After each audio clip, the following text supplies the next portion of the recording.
For my brother, Hector, who said to me more often than anyone else, I don't know what to do with my life. Hector Garcia, for all my past, present, and future friends, for being my home and my motivation along the way. Francesc Miralles, only staying active will make you want to live 100 years. Japanese proverb. Contents: title page, copyright, dedication, epigraph, prologue. Ikigai, a mysterious word. Ikigai, the art of staying young while growing old too. Antiaging Secrets, little things that add up to a long and happy life. 3. From logotherapy to Ikigai, how to live longer and better by finding your purpose. 4. Find flow in everything you do, how to turn work and free time into spaces for growth. V. Masters of longevity, words of wisdom from the longest living people in the world. 6. Lessons from Japan's centenarians, traditions and proverbs for happiness and longevity. 7. The Ikigai diet, what the world's longest living people eat and drink. 8. Gentle movements, longer life exercises from the East that promote health and longevity. 9. Resilience and wabi-sabi, how to face life's challenges without letting stress and worry age you. Epilogue. Ikigai, the art of living. Notes, suggestions for further reading about the author's prologue. Ikigai, a mysterious word. This book first came into being on a rainy night in Tokyo, when its authors sat down together for the first time in one of the city's tiny bars. We had read each other's work but had never met, thanks to the thousands of miles that separate Barcelona from the capital of Japan. Then a mutual acquaintance put us in touch, launching a friendship that led to this project and seems destined to last a lifetime. The next time we got together, a year later, we strolled through a park in downtown Tokyo and ended up talking about trends in Western psychology, specifically logotherapy, which helps people find their purpose in life. We remarked that Viktor Frankl's logotherapy had gone out of fashion among practicing therapists, who favored other schools of psychology, though people still search for meaning in what they do and how they live. We ask ourselves things like, what is the meaning of my life? Is the point just to live longer, or should I seek a higher purpose? Why do some people know what they want and have a passion for life, while others languish in confusion? At some point in our conversation, the mysterious word Ikigai came up. This Japanese concept, which translates roughly as the happiness of always being busy, is like logotherapy, but it goes a step beyond. It also seems to be one way of explaining the extraordinary longevity of the Japanese, especially on the island of Okinawa, where there are 24.55 people over the age of 100 for every 100,000 inhabitants, far more than the global average. Those who study why the inhabitants of this island in the south of Japan live longer than people anywhere else in the world believe that one of the keys, in addition to a healthful diet, a simple life in the outdoors, green tea, and the subtropical climate, its average temperature is like that of Hawaii, is the Ikigai that shapes their lives. While researching this concept, we discovered that not a single book in the fields of psychology or personal development is dedicated to bringing this philosophy to the West. Is Ikigai the reason there are more centenarians in Okinawa than anywhere else? How does it inspire people to stay active until the very end? What is the secret to a long and happy life? As we explored the matter further, we discovered that one place in particular, Ojimi, a rural town on the north end of the island with a population of 3,000, boasts the highest life expectancy in the world, a fact that has earned it the nickname the Village of Longevity. Okinawa is where most of Japan's shikueiza, a lime-like fruit that packs an extraordinary antioxidant punch, comes from. Could that be Ojimi's secret to long life? Or is it the purity of the water used to brew its moringa tea? We decided to go study the secrets of the Japanese centenarians in person. After a year of preliminary research we arrived in the village where residents speak an ancient dialect and practice an animist religion that features long-haired forest sprites called Ikigai with our cameras and recording devices in hand. As soon as we arrived we could sense the incredible friendliness of its residents, who laughed and joked incessantly amid lush green hills fed by crystalline waters. As we conducted our interviews with the eldest residents of the town, we realized that something far more powerful than just these natural resources was at work. An uncommon joy flows from its inhabitants and guides them through the long and pleasurable journey of their lives. Again, the mysterious Ikigai. But what is it, exactly? How do you get it? It never ceased to surprise us that this haven of nearly eternal life was located precisely in Okinawa, where 200,000 innocent lives were lost at the end of World War II.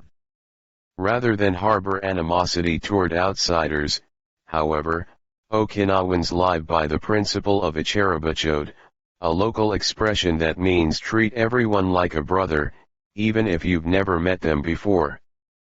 It turns out that one of the secrets to happiness of Ojimi's residents is feeling like part of a community. From an early age they practice uimaru, or teamwork, and so are used to helping one another. Nurturing friendships, eating light, getting enough rest, and doing regular, moderate exercise are all part of the equation of good health. But at the heart of the joie de vivre that inspires these centenarians to keep celebrating birthdays and cherishing each new day is their Ikigai. The purpose of this book is to bring the secrets of Japan's centenarians to you and give you the tools to find your own Ikigai. Because those who discover their Ikigai have everything they need for a long and joyful journey through life. Happy travels! Hector Garcia and Francesc Emirals Ikigai. The art of staying young while growing old. What is your reason for being?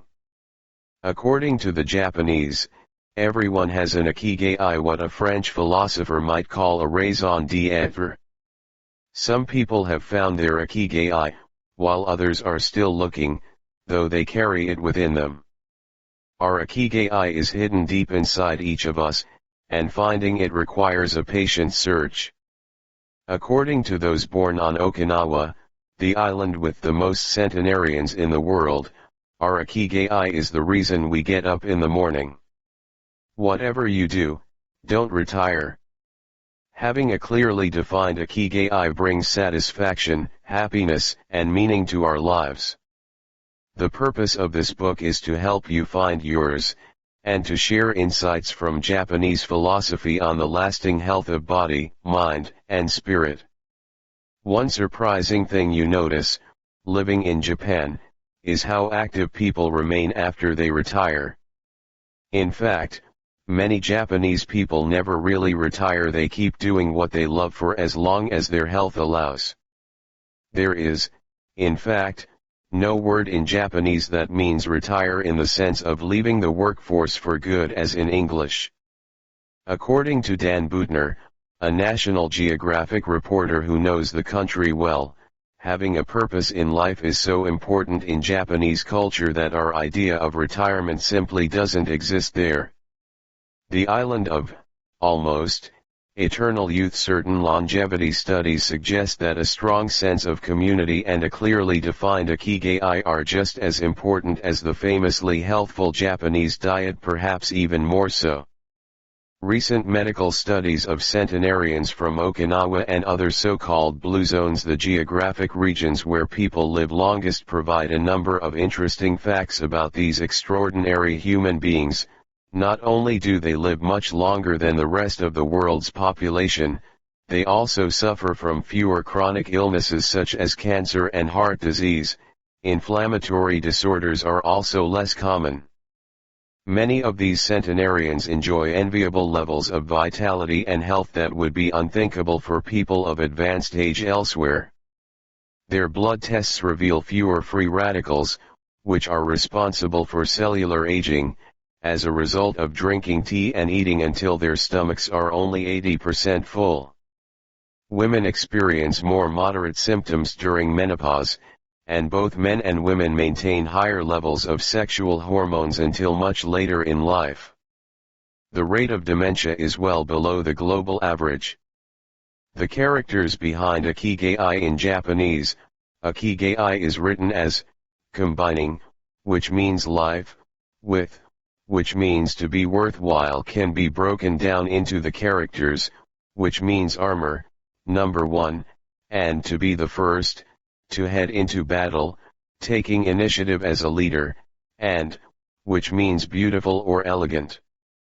Though we will consider each of these findings over the course of the book, research clearly indicates that the Okinawans' focus on Ikigai gives a sense of purpose to each and every day and plays an important role in their health and longevity.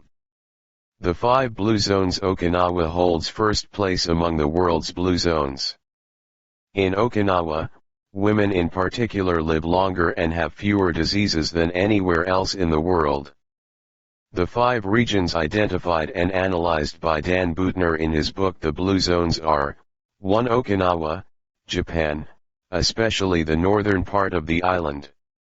The locals eat a diet rich in vegetables and tofu, typically served on small plates. In addition to their philosophy of Ikigai, the Moa, or close-knit group of friends, see page 15, plays an important role in their longevity. 2. Sardinia, Italy, specifically the provinces of Nuoro and Ogliastra.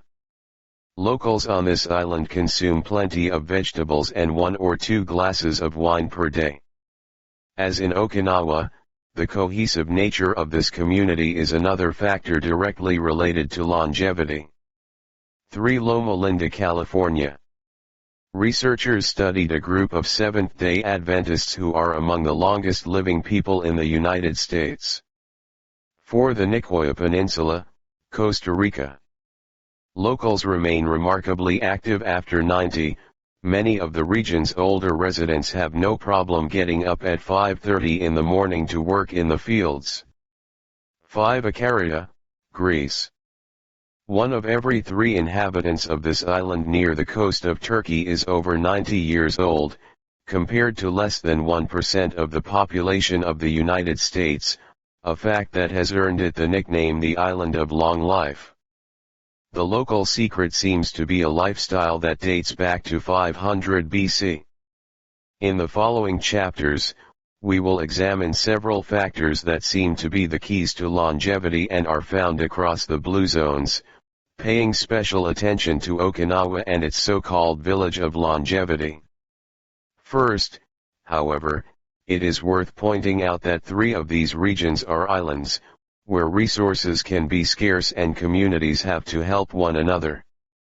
For many, helping others might be an Ikigai strong enough to keep them alive. According to scientists who have studied the 5 blue zones, the keys to longevity are diet, exercise, finding a purpose in life, an Ikigai, and forming strong social ties, that is, having a broad circle of friends and good family relations.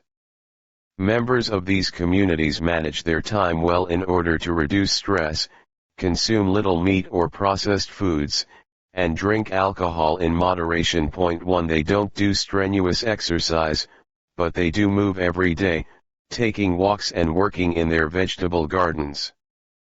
People in the blue zones would rather walk than drive. Gardening, which involves daily low-intensity movement, is a practice almost all of them have in common. The 80% secret. One of the most common sayings in Japan is hara haki buletin, which is repeated before or after eating and means something like fill your belly to 80%. Ancient wisdom advises against eating until we are full. This is why Okinawans stop eating when they feel their stomachs reach 80% of their capacity, rather than overeating and wearing down their bodies with long digestive processes that accelerate cellular oxidation. Of course, there is no way to know objectively if your stomach is at 80% capacity. The lesson to learn from this saying is that we should stop eating when we are starting to feel full. The extra side dish, the snack we eat when we know in our hearts we don't really need it, the apple pie after lunch, all these will give us pleasure in the short term, but not having them will make us happier in the long term. The way food is served is also important. By presenting their meals on many small plates, the Japanese tend to eat less. A typical meal in a restaurant in Japan is served in 5 plates on a tray, 4 of them very small and the main dish slightly bigger. Having 5 plates in front of you makes it seem like you are going to eat a lot, but what happens most of the time is that you end up feeling slightly hungry. This is one of the reasons why Westerners in Japan typically lose weight and stay trim. Recent studies by nutritionists reveal that Okinawans consume a daily average of 1,800 to 1,900 calories, compared to 2,200 to 3,300 in the United States, and have a body mass index between 18 and 22, compared to 26 or 27 in the United States. The Okinawan diet is rich in tofu, sweet potatoes, fish, 3 times per week, and vegetables, roughly 11 ounces per day. In the chapter dedicated to nutrition we will see which healthy, antioxidant-rich foods are included in this 80%. Moa, connected for life. It is customary in Okinawa to form close bonds within local communities. A moa is an informal group of people with common interests who look out for one another. For many, serving the community becomes part of their Ikigai. The moa has its origins in hard times, when farmers would get together to share best practices and help one another cope with meager harvests. Members of a moa make a set monthly contribution to the group. This payment allows them to participate in meetings, dinners, games of go and shogi, Japanese chess, or whatever hobby they have in common. The funds collected by the group are used for activities, but if there is money left over, one member, decided on a rotating basis, receives a set amount from the surplus. In this way, being part of a moa helps maintain emotional and financial stability. If a member of a moa is in financial trouble, he or she can get an advance from the group's savings. While the details of each moa's accounting practices vary according to the group and its economic means, the feeling of belonging and support gives the individual a sense of security and helps increase life expectancy. 2 Antiaging Secrets. Little things that add up to a long and happy life. Aging escape velocity. For more than a century, we've managed to add an average of 0.3 years to our life expectancy every year. But what would happen if we had the technology to add a year of life expectancy every year? In theory, we would achieve biological immortality, having reached aging escape velocity. Aging escape velocity and the rabbit. Imagine a sign far off in the future with a number on it that represents the age of your death. Every year that you live, you advance closer to the sign. When you reach the sign, you die. Now imagine a rabbit holding the sign and walking to the future. Every year that you live, the rabbit is half a year as far away. After a while, you will reach the rabbit and die. But what if the rabbit could walk at a pace of 1 year for every year of your life? You would never be able to catch the rabbit, and therefore you would never die. The speed at which the rabbit walks to the future is our technology. The more we advance technology and knowledge of our bodies, the faster we can make the rabbit walk. Aging escape velocity is the moment at which the rabbit walks at a pace of 1 year per year or faster, and we become immortal. Researchers with an eye to the future, such as Ray Kurzweil and Aubrey de Grey, claim that we'll reach this escape velocity in a matter of decades. Other scientists are less optimistic, predicting that we'll reach a limit, a maximum age we won't be able to surpass, no matter how much technology we have. For example, Some biologists assert that our cells stop regenerating after about 120 years. Active mind, youthful body. There is much wisdom in the classic saying mens sana in corpore sano. There is much wisdom in the classic saying mens sana in corpore sano, a sound mind in a sound body. It reminds us that both mind and body are important, and that the health of one is connected to that of the other. It has been shown that maintaining an active, adaptable mind is one of the key factors in staying young.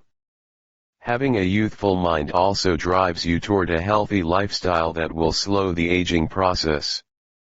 Just as a lack of physical exercise has negative effects on our bodies and mood, a lack of mental exercise is bad for us because it causes our neurons and neural connections to deteriorate and, as a result, reduces our ability to react to our surroundings.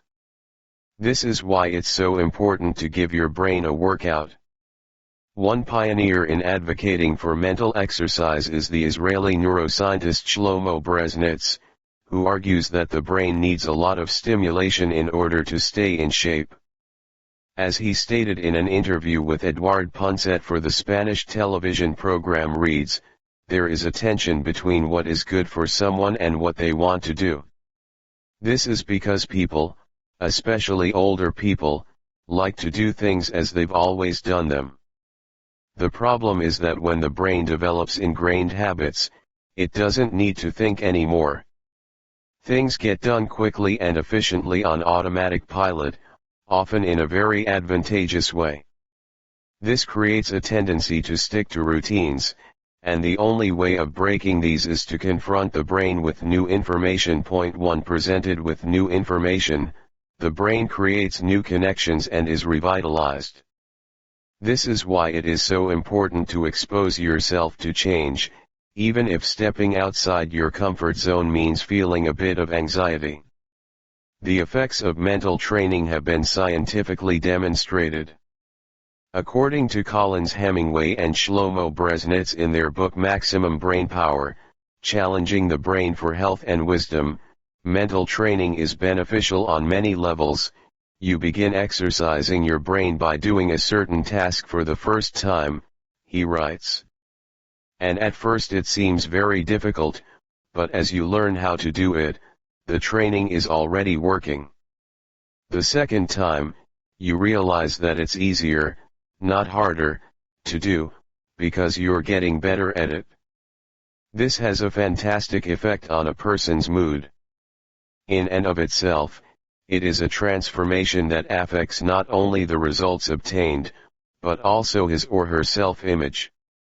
This description of a mental workout might sound a bit formal, but simply interacting with others, playing a game, for example, offers new stimuli and helps prevent the depression that can come with solitude. Our neurons start to age while we are still in our 20s. This process is our neurons start to age while we are still in our 20s. This process is slowed, however, by intellectual activity, curiosity, and a desire to learn. Dealing with new situations, learning something new every day, playing games, and interacting with other people seem to be essential anti-aging strategies for the mind. Furthermore, a more positive outlook in this regard will yield greater mental benefits. Stress, accused of killing longevity. Many people seem older than they are. Research into the causes of premature aging has shown that stress has a lot to do with it, because the body wears down much faster during periods of crisis. The American Institute of Stress investigated this degenerative process and concluded that most health problems are caused by stress.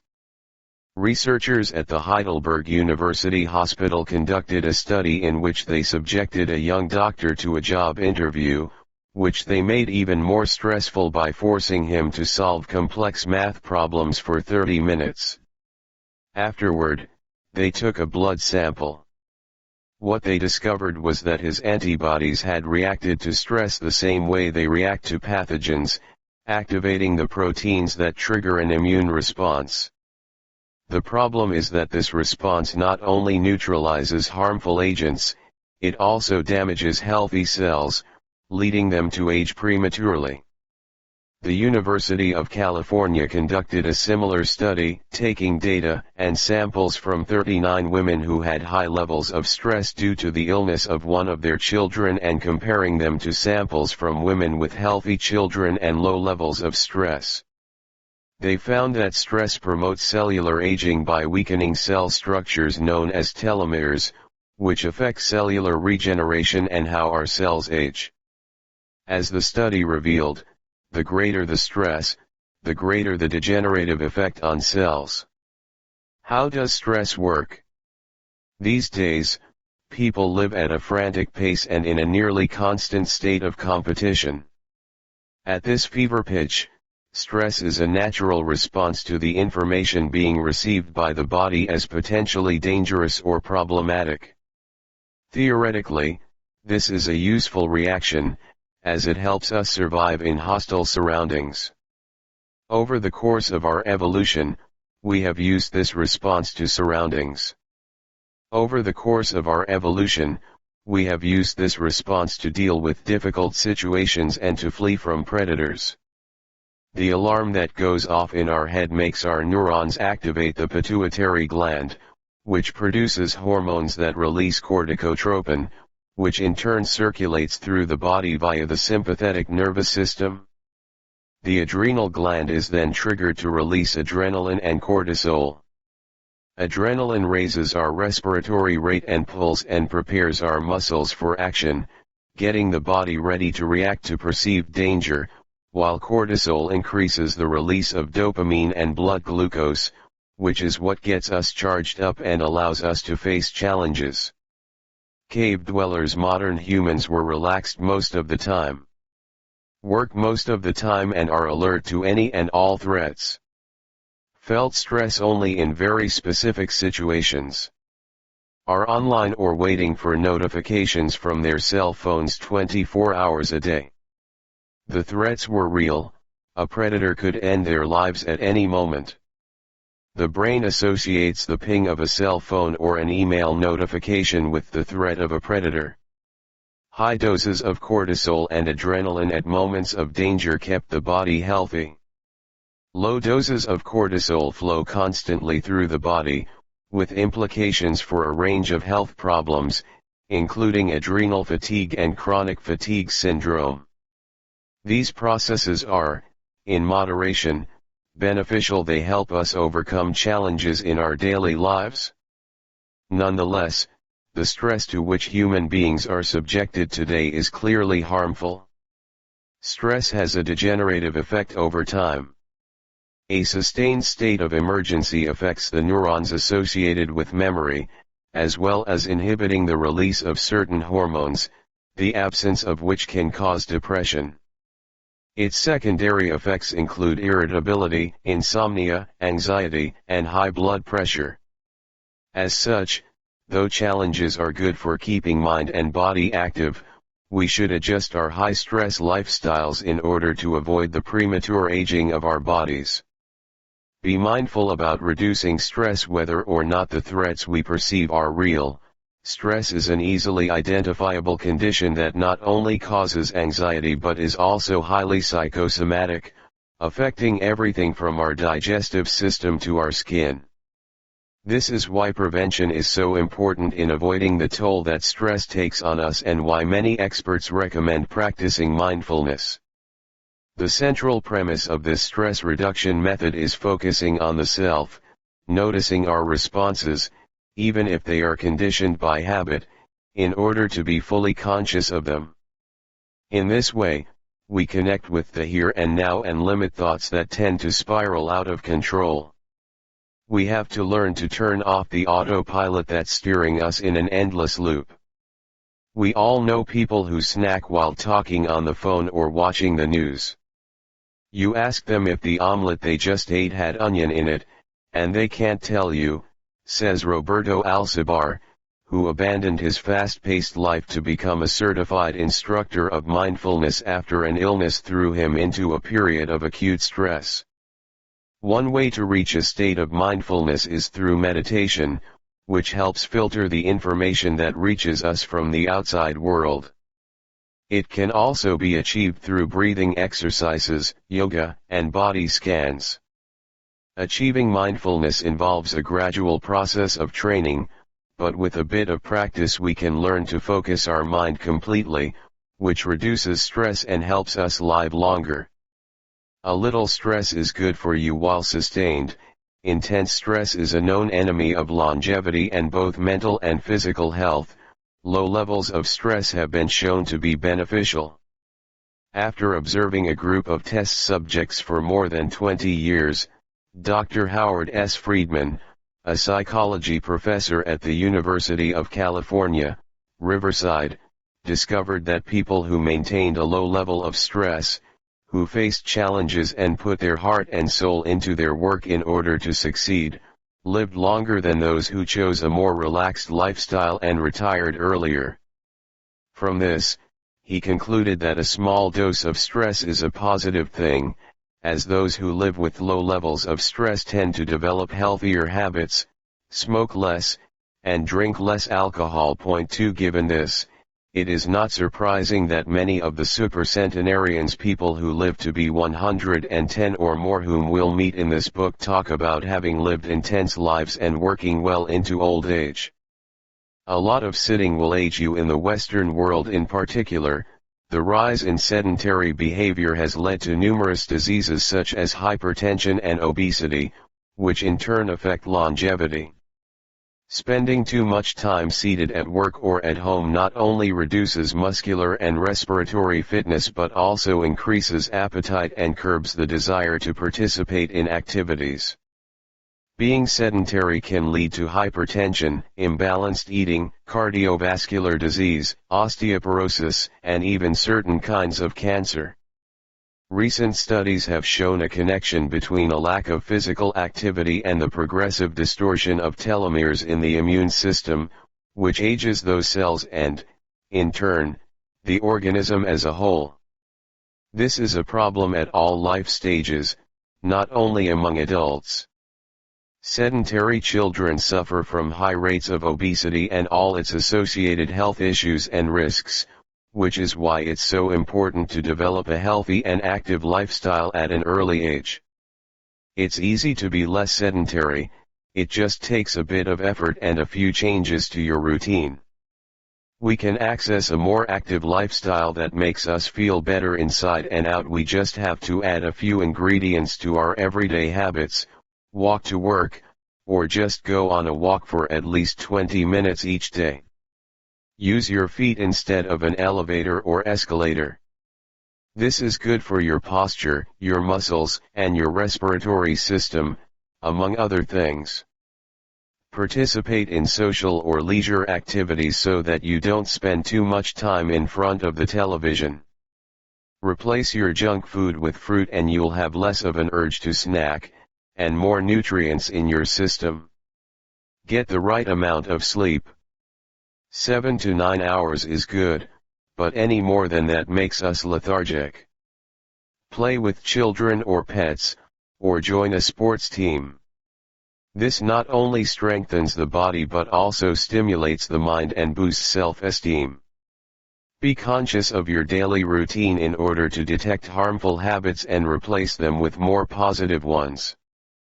By making these small changes, we can begin to renew our bodies and minds and increase our life expectancy. A model's best kept secret. A model's best kept secret. Though we age both externally and internally, both physically and mentally, one of the things that tell us the most about people's age is their skin, which takes on different textures and colors according to processes going on beneath the surface. Most of those who make their living as models claim to sleep between 9 and 10 hours the night before a fashion show. This gives their skin a taut, wrinkle-free appearance and a healthy, radiant glow. Science has shown that sleep is a key anti-aging tool, because when we sleep we generate melatonin, a hormone that occurs naturally in our bodies. The pineal gland produces it from the neurotransmitter serotonin according to our diurnal and nocturnal rhythms, and it plays a role in our sleep and waking cycles.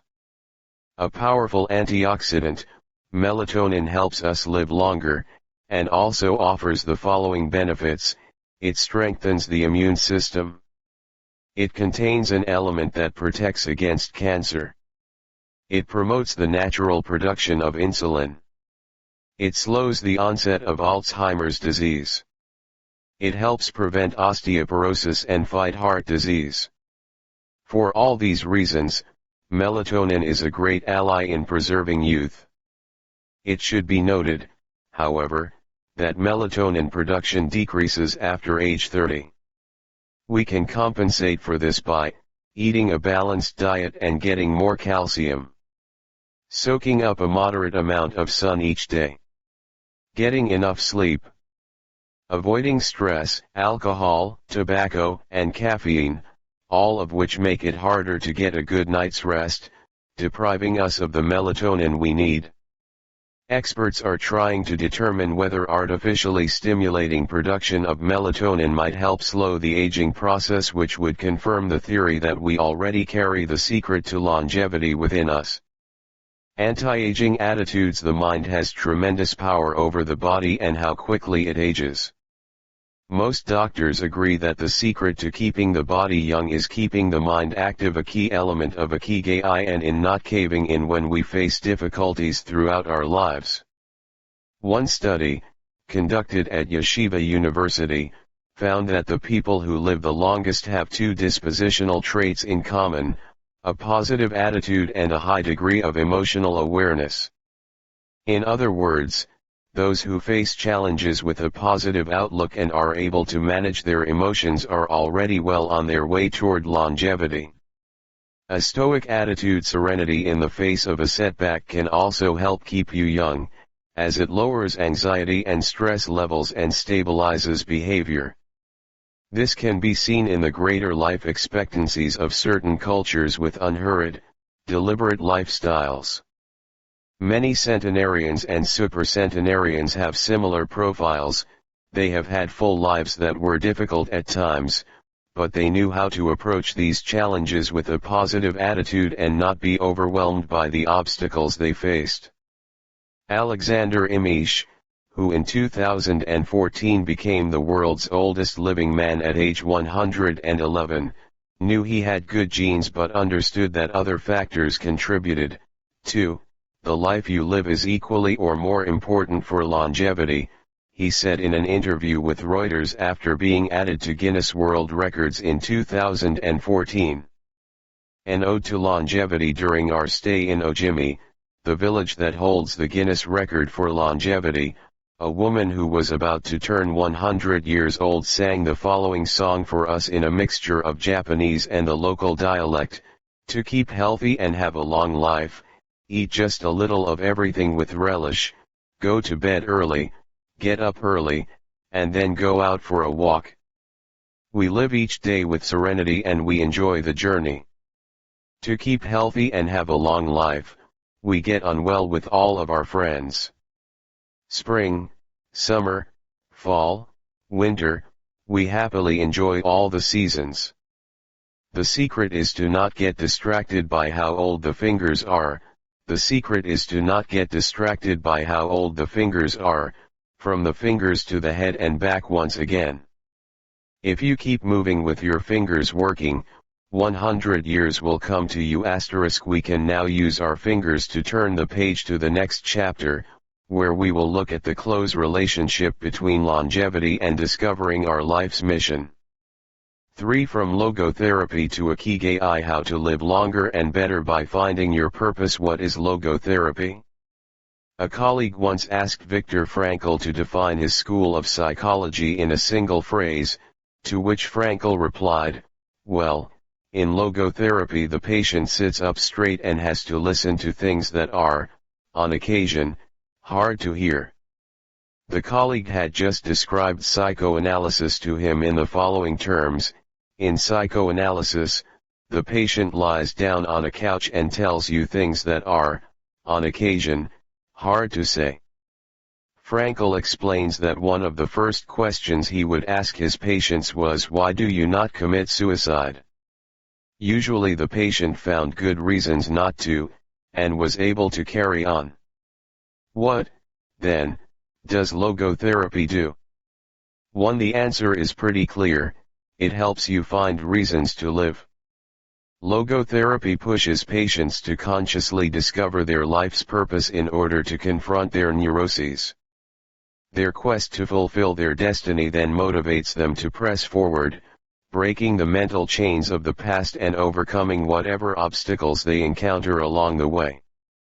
Something to Live For, a study conducted by Frankl in his Vienna clinic found that among both patients and personnel, around 80% believed that human beings needed a reason for living, and around 60% felt they had someone or something in their lives worth dying for. 2. The search for meaning. The search for purpose became a personal, driving force that allowed Frankl to achieve his goals. The process of logotherapy can be summarized in these 5 steps. 1. A person feels empty, frustrated, or anxious. 2. The therapist shows him that what he is feeling is the desire to have a meaningful life. 3. The patient discovers his life's purpose, at that particular point in time. 4. Of his own free will, the patient decides to accept or reject that destiny. 5. This newfound passion for life helps him overcome obstacles and sorrows. Frankl himself would live and die for his principles and ideals. His experiences as a prisoner at Auschwitz showed him that everything can be taken from a man but one thing, the last of the human freedoms to choose one's attitude in any given set of circumstances, to choose one's own way. 3. It was something he had to go through alone, without any help, and it inspired him for the rest of his life. 10 Differences between psychoanalysis and logotherapy. Psychoanalysis. Logotherapy. The patient reclines on a couch, like a patient. The patient sits facing the therapist, who guides him or her without passing judgment. Is retrospective, it looks to the past. Looks toward the future. Is introspective, it analyzes neuroses. Does not delve into the patient's neuroses. The drive is toward pleasure. The drive is toward purpose and meaning. Centers on psychology. Includes a spiritual dimension. Works on psychogenic neuroses. Also works on noogenic, or existential, neuroses. Analyzes the unconscious origin of conflicts, instinctual dimension. Deals with conflicts when and where they arise, spiritual dimension. Limits itself to the patient's instincts. Also deals with spiritual realities. Is fundamentally incompatible with faith. Is compatible with faith. Seeks to reconcile conflicts and satisfy impulses and instincts. Seeks to help the patient find meaning in his life and satisfy his moral principles. Fight for yourself. Existential frustration arises when our life is without purpose, or when that purpose is skewed. In Frankl's view, however, there is no need to see this frustration as an anomaly or a symptom of neurosis. Instead, it can be a positive thing, a catalyst for change. A catalyst for change. Logotherapy does not see this frustration as mental illness, the way other forms of therapy do, but rather as spiritual anguish, a natural and beneficial phenomenon that drives those who suffer from it to seek a cure, whether on their own or with the help of others, and in so doing to find greater satisfaction in life. It helps them change their own destiny.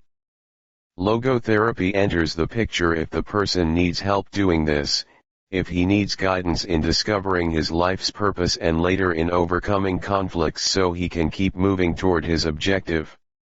In Man's Search for Meaning, Frankl cites one of Nietzsche's famous aphorisms: "He who has a why to live for can bear with almost any how."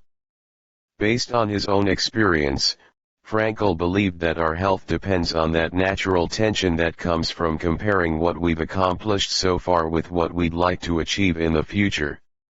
What we need, then, is not a peaceful existence, but a challenge we can strive to meet by applying all the skills at our disposal. Existential crisis, on the other hand, is typical of modern societies in which people do what they are told to do, or what others do, rather than what they want to do. They often try to fill the gap between what is expected of them and what they want for themselves with economic power or physical pleasure, or by numbing their senses. It can even lead to suicide. Sunday neurosis, for example, is what happens when, without the obligations and commitments of the work week, the individual realizes how empty he is inside. He has to find a solution. Above all, he has to find his purpose, his reason for getting out of bed, his Ikigai. I feel empty inside. In a study conducted at the Vienna Polyclinic Hospital, Frankel's team found that 55% of the patients they interviewed were experiencing some degree of existential crisis. Point 4 According to logotherapy, discovering one's purpose in life helps an individual fill that existential void. Frankel, a man who faced his problems and turned his objectives into actions, could look back on his life in peace as he grew old. He did not have to envy those still enjoying their youth, because he had amassed a broad set of experiences that showed he had lived for something better. Living through logotherapy, a few key ideas: we don't create the meaning of our life, as Sartre claimed, we discover it. We each have a unique reason for being, which can be adjusted or transformed many times over the years. Just as worry often brings about precisely the thing that was feared, excessive attention to a desire, or hyperintention, can keep that desire from being fulfilled. Humor can help break negative cycles and reduce anxiety. We all have the capacity to do noble or terrible things. The side of the equation we end up on depends on our decisions, not on the condition in which we find ourselves. In the pages that follow, we will look at 4 cases from Frankel's own practice in order to better understand the search for meaning and purpose. Case study: Viktor Frankl in German concentration camps. As in those that would later be built in Japan and Korea, psychiatrists confirmed that the prisoners with the greatest chance of survival were those who had things they wanted to accomplish outside the camp, those who felt a strong need to get out of there alive. This was true of Frankl, who, after being released and successfully developing the school of logotherapy, realized he had been the first patient of his own practice. Frankl had a goal to achieve, and it made him persevere. He arrived at Auschwitz carrying a manuscript that contained all the theories and research he had compiled over the course of his career, ready for publication. When it was confiscated, he felt compelled to write it all over again, and that need drove him and gave his life meaning amid the constant horror and doubt of the concentration camp, so much so that over the years, and especially when he fell ill with typhus, he would jot down fragments and key words from the lost work on any scrap of paper he found. Case study: the American diplomat. An important North American diplomat went to Frankl to pick up where he left off with a course of treatment he had started 5 years earlier in the United States. When Frankl asked him why he'd started therapy in the first place, the diplomat answered that he hated his job and his country's international policies, which he had to follow and enforce. His American psychoanalyst, whom he'd been seeing for years, insisted he make peace with his father so that his government and his job, both representations of the paternal figure, would seem less disagreeable. Frankl, however, showed him in just a few sessions that his frustration was due to the fact that he wanted to pursue a different career, and the diplomat concluded his treatment with that idea in mind. 5 years later, the former diplomat informed Frankl that he had been working during that time in a different profession, and that he was happy. In Frankl's view, the man not only didn't need all those years of psychoanalysis, He also couldn't even really be considered a patient in need of therapy. He was simply someone in search of a new life's purpose. As soon as he found it, his life took on deeper meaning. Case study: the suicidal mother. The mother of a boy who had died at age 11 was admitted to Frankel's clinic after she tried to kill herself and her other son. It was this other son, paralyzed since birth, who kept her from carrying out her plan. He did believe his life had a purpose, and if his mother killed them both, it would keep him from achieving his goals. The woman shared her story in a group session. To help her, Frankel asked another woman to imagine a hypothetical situation in which she lay on her deathbed, old and wealthy but childless. The woman insisted that, in that case, she would have felt her life had been a failure. When the suicidal mother was asked to perform the same exercise, imagining herself on her deathbed, she looked back and realized that she had done everything in her power for her children, for both of them. She had given her paralyzed son a good life, and he had turned into a kind, reasonably happy person. To this she added, crying, "As for myself, I can look back peacefully on my life, for I can say my life was full of meaning, and I have tried hard to live it fully. I have done my best. I have done my best for my son. My life was no failure. Have done my best. I have done my best for my son. My life was no failure." In this way, by imagining herself on her deathbed and looking back, the suicidal mother found the meaning that, though she was not aware of it, her life already had. Case study: the grief-stricken doctor. An elderly doctor, unable to overcome the deep depression into which he'd fallen after the death of his wife 2 years earlier, went to Frankel for help. Instead of giving him advice or analyzing his condition, Frankel asked him what would have happened if he had been the one who died first. The doctor, horrified, answered that it would have been terrible for his poor wife, that she would have suffered tremendously. To which Frankel responded, "You see, doctor, you have spared her all that suffering, but the price you have to pay for this is to survive, and mourn her." The doctor didn't say another word. He left Frankel's office in peace, after taking the therapist's hand in his own. He was able to tolerate the pain in place of his beloved wife. His life had been given a purpose. Morita therapy. In the same decade that logotherapy came into being a few years earlier, in fact Shoma Morita created his own purpose-centered therapy, in Japan. It proved to be effective in the treatment of neurosis, obsessive-compulsive disorder, and post-traumatic stress. In addition to being a psychotherapist, Shoma Morita was a Zen Buddhist, and his therapy left a lasting spiritual mark on Japan.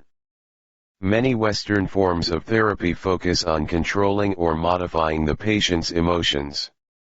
In the West, we tend to believe that what we think influences how we feel, which in turn influences how we act.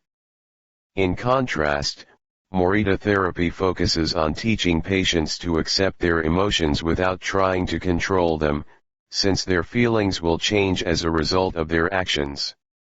In addition to accepting the patient's emotions, Morita therapy seeks to create new emotions on the basis of actions. According to Morita, these emotions are learned through experience and repetition. Morita therapy is not meant to eliminate symptoms. Instead, it teaches us to accept our desires, anxieties, fears, and worries, and let them go. As Morita writes in his book Morita Therapy and the True Nature of Anxiety-Based Disorders, in Feelings, it is best to be wealthy and generous. Morita explained the idea of letting go of negative feelings with the following fable: a donkey that is tied to a post by a rope will keep walking around the post in an attempt to free itself, only to become more immobilized and attached to the post. The same thing applies to people with obsessive thinking who become more trapped in their own suffering when they try to escape from their fears and discomfort. Point 5 The basic principles of Morita therapy. 1. Accept your feelings. If we have obsessive thoughts, we should not try to control them or get rid of them. If we do, they become more intense. Regarding human emotions, the Zen master would say, if we try to get rid of one wave with another, we end up with an infinite sea. We don't create our feelings, they simply come to us, and we have to accept them. The trick is welcoming them. Morita likened emotions to the weather. We can't predict or control them, we can only observe them. To this point, he often quoted the Vietnamese monk Thich Nhat Hanh, who would say, "Hello, solitude. How are you today? Come, sit with me, and I will care for you." 6.2. Do what you should be doing. We shouldn't focus on eliminating symptoms, because recovery will come on its own. We should focus instead on the present moment, and if we are suffering, on accepting that suffering. Above all, we should avoid intellectualizing the situation. The therapist's mission is to develop the patient's character so he or she can face any situation, and character is grounded in the things we do. Morita therapy does not offer its patients explanations, but rather allows them to learn from their actions and activities. It doesn't tell you how to meditate, or how to keep a diary the way Western therapies do. It is up to the patient to make discoveries through experience. 3. Discover your life's purpose. We can't control our emotions, but we can take charge of our actions every day. This is why we should have a clear sense of our purpose, and always keep Morita's mantra in mind: what do we need to be doing right now? What action should we be taking? The key to achieving this is having dared to look inside yourself to find your Ikigai. The 4 phases of Morita therapy. Morita's original treatment, which lasts 15 to 21 days, consists of the following stages: 1. Isolation and rest, 5 to 7 days.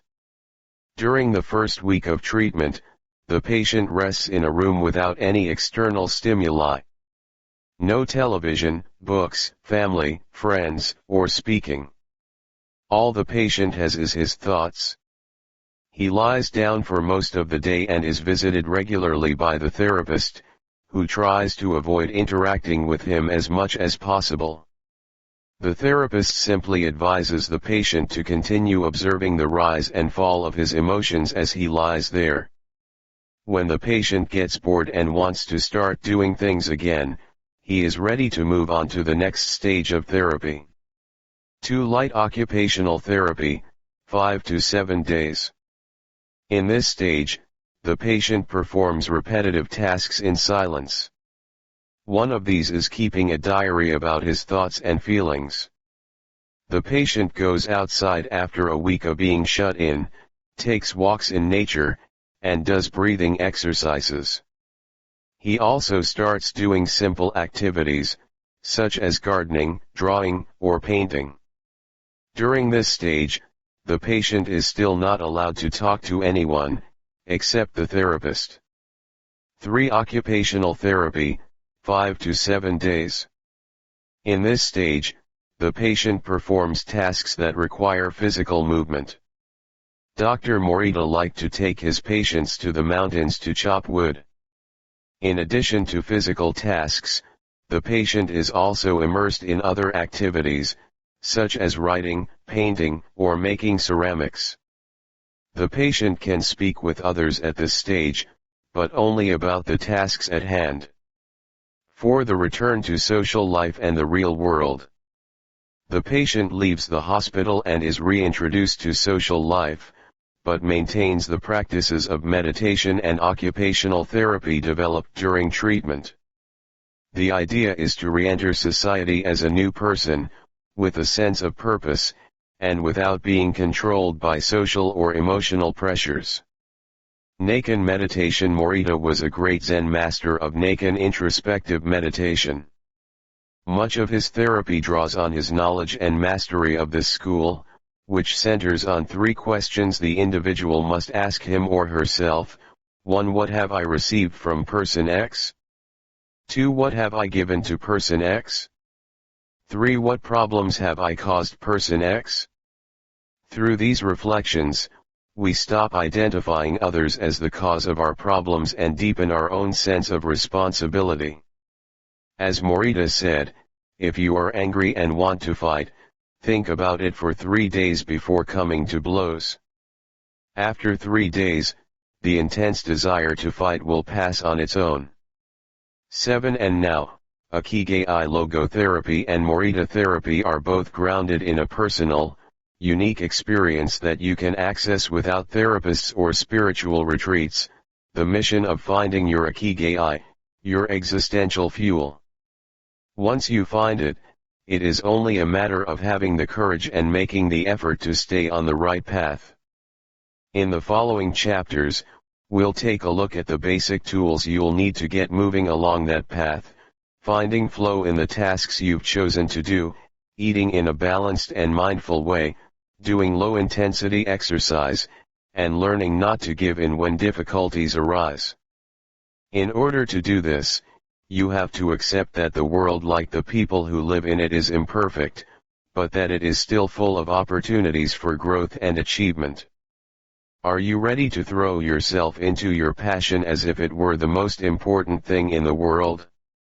4. Find flow in everything you do. How to turn work and free time into spaces for growth. We are what we repeatedly do.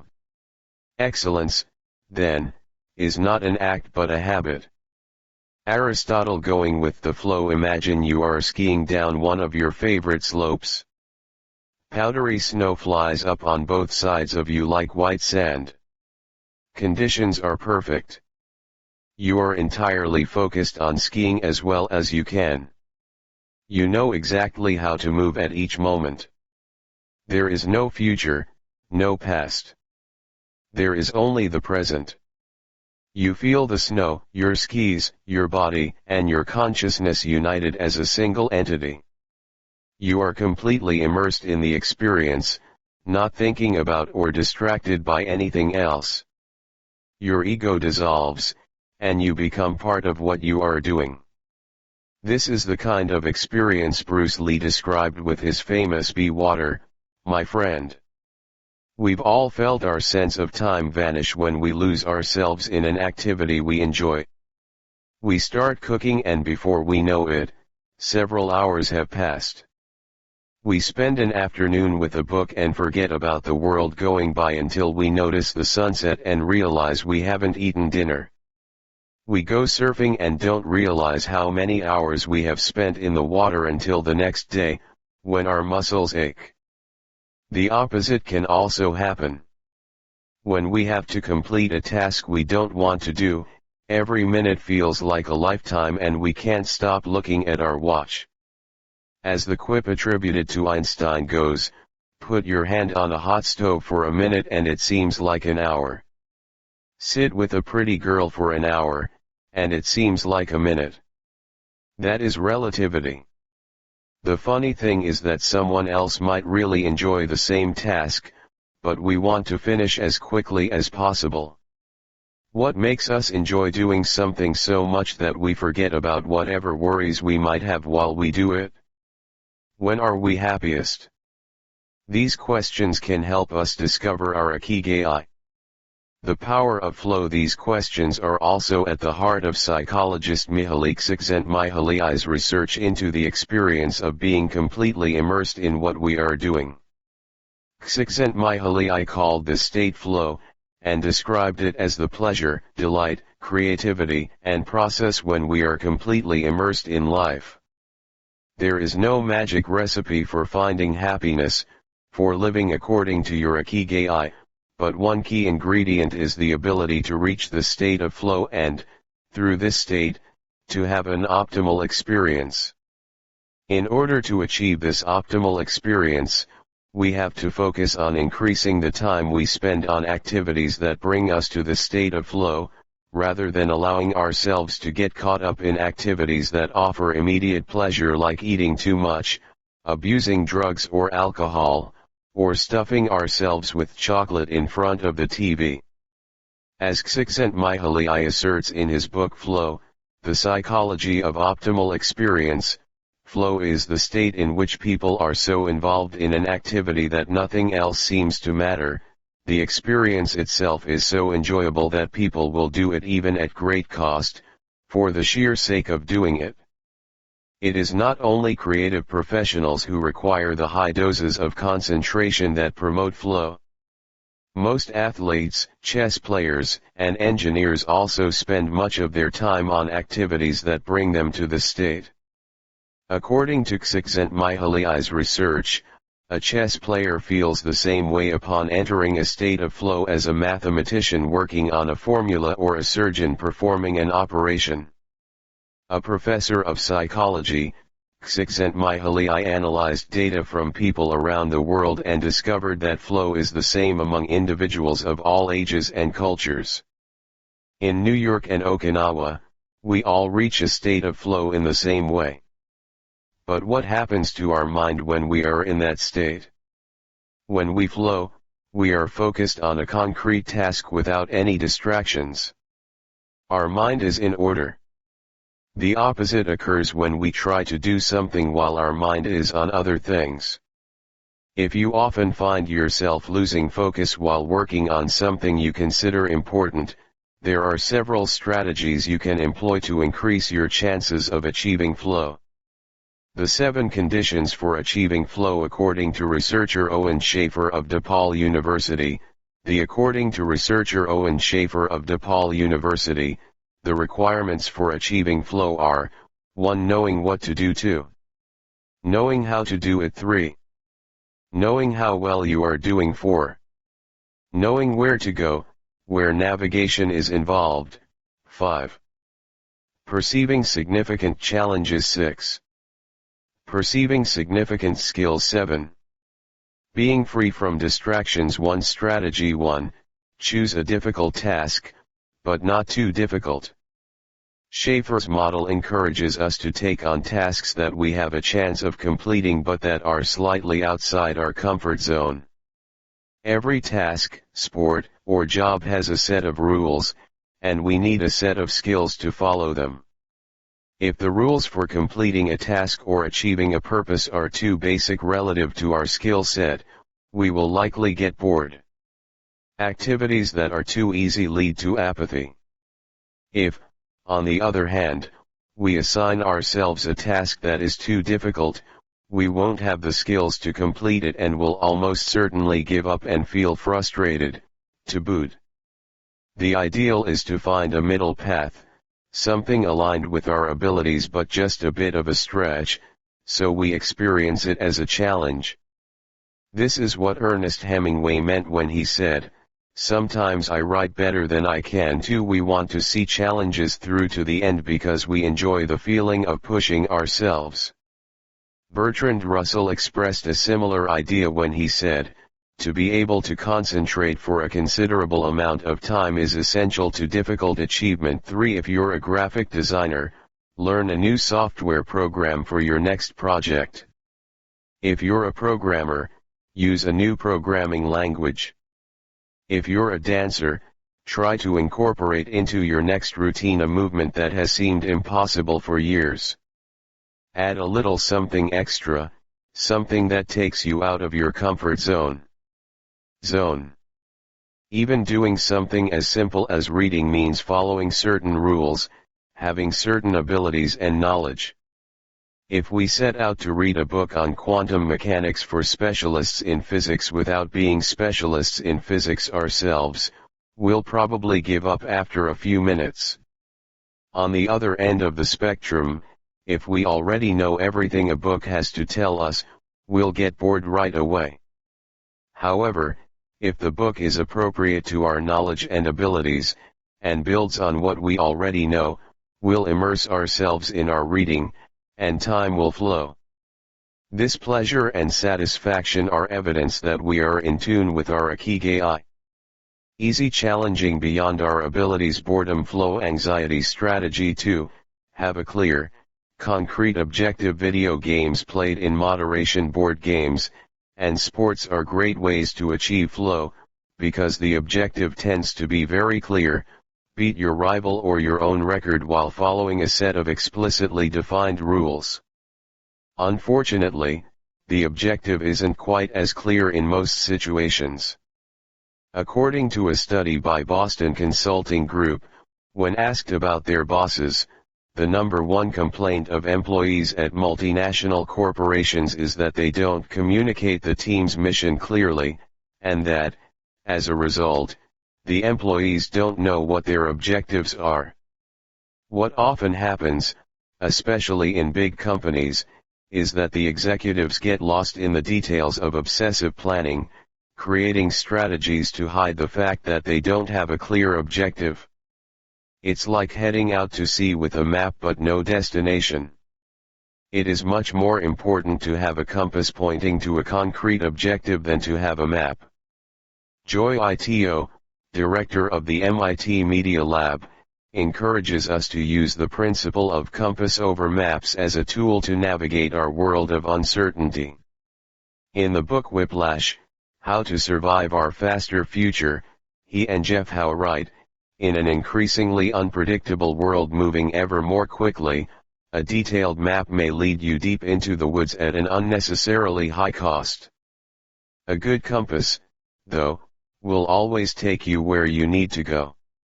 It doesn't mean that you should start your journey without any idea where you're going. What it does mean is understanding that while the path to your goal may not be straight, you'll finish faster and more efficiently than you would have if you had trudged along a prep-land route. In business, the creative professions, and education alike, it's important to reflect on what we hope to achieve before starting to work, study, or make something. We should ask ourselves questions such as, what is my objective for today's session in the studio? How many words am I going to write today for the article coming out next month? What is my team's mission? How fast will I set the metronome tomorrow in order to play that sonata at an allegro tempo by the end of the week? Having a clear objective is important in achieving flow, but we also have to know how to leave it behind when we get down to business. Once the journey has begun, we should keep this objective in mind without obsessing over it. When Olympic athletes compete for a gold medal, they can't stop to think how pretty the medal is. They have to be present in the moment. They have to flow. If they lose focus for a second, thinking how proud they'll be to show the medal to their parents, they'll almost certainly commit an error at a critical moment and will not win the competition. One common example of this is writer's block. Imagine that a writer has to finish a novel in 3 months. The objective is clear, the problem is that the writer can't stop obsessing over it. Every day she wakes up thinking, I have to write that novel, and every day she sets about reading the newspaper and cleaning the house. Every evening she feels frustrated and promises she'll get to work the next day. Days, weeks, and months pass, and the writer still hasn't gotten anything down on the page, when all it would have taken was to sit down and get that first word out, then the second to flow with the project, expressing her Ikigai. As soon as you take these first small steps, your anxiety will disappear and you will achieve a pleasant flow in the activity you're doing. Getting back to Albert Einstein, a happy man is too satisfied with the present to dwell on the future for vague objective confusion, time and energy wasted on clearly defined objective and a focus on process obsessive desire to achieve a goal while ignoring process fixation on the objective rather than getting confusion, time and energy wasted on meaningless tasks flow fixation on the objective rather than getting down to business mental block flow mental block strategy 3. Concentrate on a single task. This is perhaps one of the greatest obstacles we face today, with so much technology and so many distractions. We're listening to a video on YouTube while writing an email, when suddenly a chat prompt pops up and we answer it. Then our smartphone vibrates in our pocket. Just as soon as we respond to that message, we're back at our computer, logging onto Facebook. Pretty soon 30 minutes have passed, and we've forgotten what the email we were writing was supposed to be about. This also happens sometimes when we put on a movie with dinner and don't realize how delicious the salmon was until we're taking the last bite. We often think that combining tasks will save us time, but scientific evidence shows that it has the opposite effect. Even those who claim to be good at multitasking are not very productive. In fact, they are some of the least productive people. Our brains can take in millions of bits of information but can only actually process a few dozen per second. When we say we're multitasking, what we're really doing is switching back and forth between tasks very quickly. Unfortunately, we're not computers adept at parallel processing. We end up spending all our energy alternating between tasks, instead of focusing on doing one of them well. Concentrating on one thing at a time may be the single most important factor in achieving flow. According to Csikszentmihalyi, in order to focus on a task we need, 1. To be in a distraction-free environment. 2. To have control over what we are doing at every moment. Technology is great, if we're in control of it. It's not so great if it takes control of us. For example, if you have to write a research paper, you might sit down at your computer and use Google to look up the information you need. However, if you're not very disciplined, you might end up surfing the web instead of writing that paper. In that case, Google and the internet will have taken over, pulling you that paper. In that case, Google and the internet will have taken over, pulling you out of your state of flow. It has been scientifically shown that if we continually ask our brains to switch back and forth between tasks, we waste time, make more mistakes, and remember less of what we've done. Several studies conducted at Stanford University by Clifford Ivor Nass describe our generation as suffering from an epidemic of multitasking. One such study analyzed the behavior of hundreds of students, dividing them into groups based on the number of things they tended to do at once.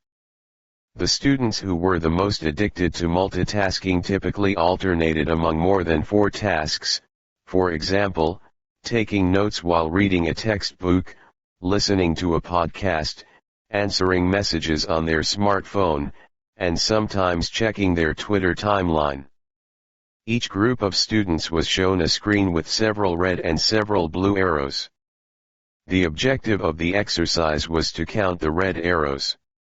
At first, all the students answered correctly right away, without much trouble. As the number of blue arrows increased, the number of red arrows stayed the same, only their position changed.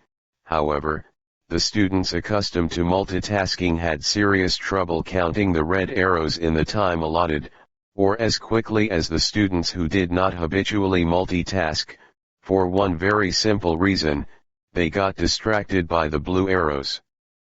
Their brains were trained to pay attention to every stimulus, regardless of its importance, while the brains of the other students were trained to focus on a single task, in this case, counting the red arrows and ignoring the blue ones. 5 Other studies indicate that working on several things at once lowers our productivity by at least 60% and our IQ by more than 10 points.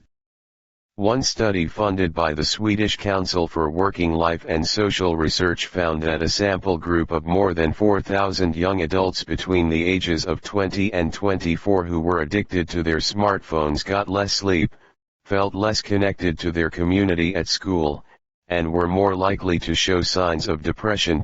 6 Concentrating on a single task. Multitasking makes achieving flow more likely, makes achieving flow impossible, increases productivity, decreases productivity by 60%, though it doesn't seem to, increases our power of retention, makes it harder to remember things, makes us less likely to make mistakes, makes us more likely to make mistakes, helps us feel calm and in control of the task. It helps us feel calm and in control of the task at hand, makes us feel stressed by the sensation that we're losing control, that our tasks are controlling us, causes us to become more considerate as we pay full attention to those around us, causes us to hurt those around us through our addiction to stimuli, always checking our phones, always on social media. Increases creativity, reduces creativity. What can we do to avoid falling victim to this flow-impeding epidemic? How can we train our brains to focus on a single task? Here are a few ideas for creating a space and time free of distractions, to increase our chances of reaching a state of flow and thereby getting in touch with our Ikigai. Don't look at any kind of screen for the first hour you're awake and the last hour before you go to sleep. Turn off your phone before you achieve flow. There is nothing more important than the task you have chosen to do during this time. If this seems too extreme, enable the Do Not Disturb function so only the people closest to you can contact you in case of emergency. Designate one day of the week, perhaps a Saturday or Sunday, a day of technological fasting, making exceptions only for e-readers, without Wi-Fi, or MP3 players. Go to a cafe that doesn't have Wi-Fi. Read and respond to email only once or twice per day. Define those times clearly and stick to them. Try the Pomodoro technique. Get yourself a kitchen timer, some are made to look like a pomodoro or tomato, and commit to working on a single task as long as it's running. The Pomodoro technique recommends 25 minutes of work and 5 minutes of rest for each cycle, but you can also do 50 minutes of work and 10 minutes of rest. Find the pace that's best for you.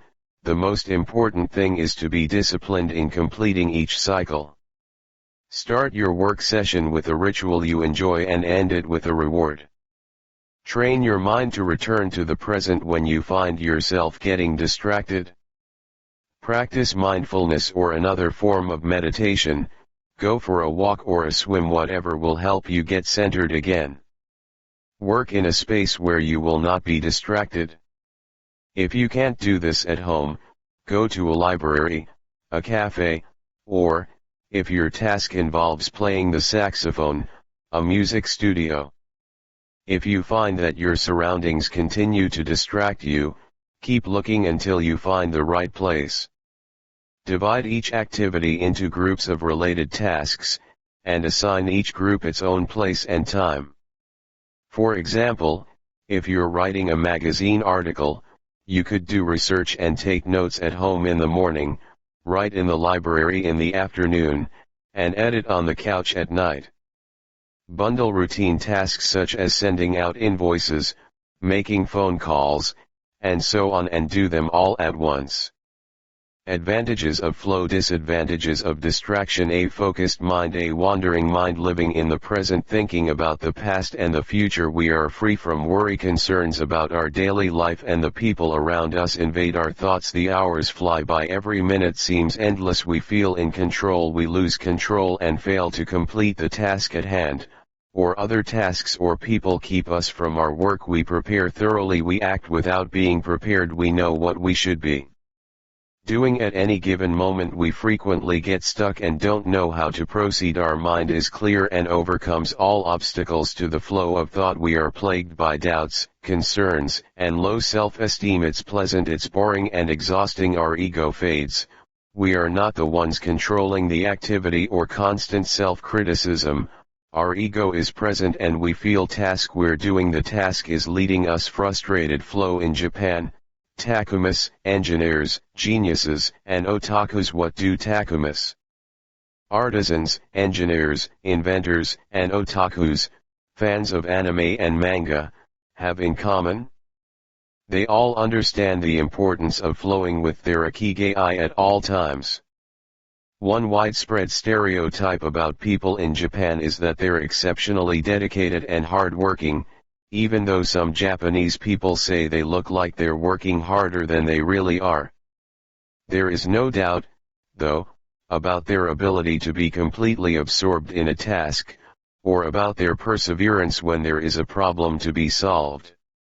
One of the first words one learns when starting Japanese lessons is ganbaru, which means to persevere or to stay firm by doing one's best. Japanese people often apply themselves to even the most basic tasks with an intensity that borders on obsession. We see this in all kinds of contexts, from the retirees taking meticulous care of their rice fields in the mountains of Nagano to the college students working the weekend shift in convenience stores known as konbinis. If you go to Japan, you'll experience this attention to detail firsthand in almost every transaction. Walk into one of the stores that sell handcrafted objects in Naha, Kanazawa, or Kyoto and you'll also discover that Japan is a treasure trove of traditional craftwork. The people of Japan have a unique talent for creating new technologies while preserving artisanal traditions and techniques. The art of the Takumai Toyota employs artisans who are able to make a certain type of screw by hand. These Takumai, or experts in a particular manual skill, are extremely important to Toyota, and they are hard to replace. Some of them are the only people who know how to perform their exact skill, and it doesn't seem as though a new generation is going to take up the mantle. Turntable needles are another example. They're produced almost exclusively in Japan, where you can find the last remaining people who know how to use the machinery required to make these precision needles, and who are trying to pass on their knowledge to their descendants. We met a Takumai on a visit to Kumino, a small town near Hiroshima. We were there for the day, working on a photo essay for one of the most famous brands of makeup brushes in the West. The billboard welcoming visitors to Kumino shows a mascot holding a large brush. In addition to the brush factories, the town is full of little houses and vegetable gardens. Heading farther in, you can see several Shinto shrines at the base of the mountains that surround the town. We spent hours taking photos in factories full of people in orderly rows, each doing a single task such as painting the handles of the brushes or loading boxes of them onto trucks before we realized we still hadn't seen anyone actually putting bristles into the brush heads. After we asked about this and got the runaround several times, the president of one company agreed to show us how it was done. He led us out of the building and asked us to get into his car. After a 5-minute drive we parked next to another, smaller structure and climbed the stairs. He opened a door and we walked into a small room filled with windows that let in lovely natural light. Walked into a small room filled with windows that let in lovely natural light. In the middle of the room was a woman wearing a mask. You could see only her eyes.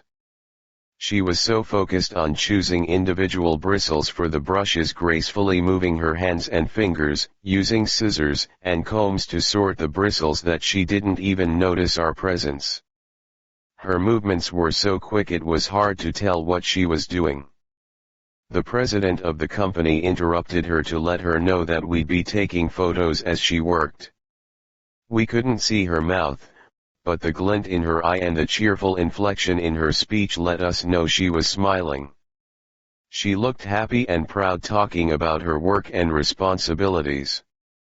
We had to use extremely fast shutter speeds to capture her movements. Her hands danced and flowed in concert with her tools and the bristles she was sorting. The president told us that this Takumai was one of the most important people in the company, even though she was hidden away in a separate building. Every bristle of every brush the company made passed through her hands. Steve Jobs in Japan. Apple co-founder Steve Jobs was a big fan of Japan.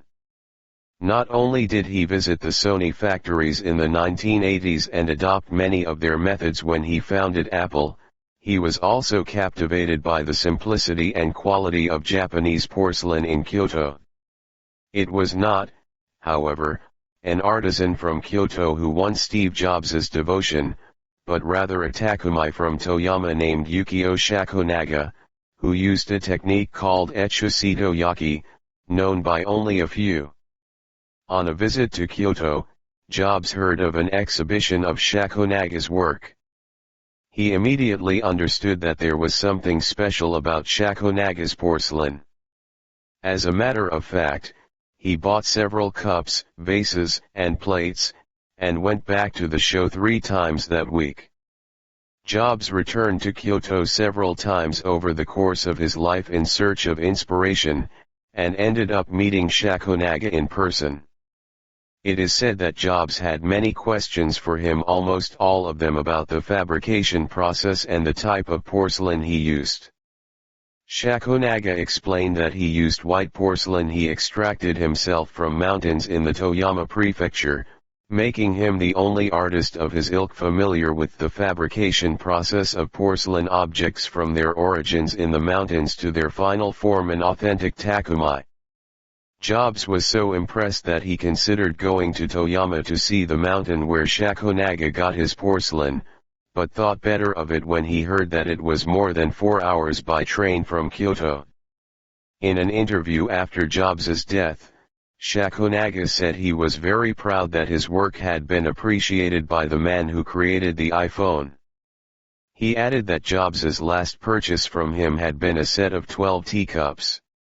Jobs had asked for something special, a new style.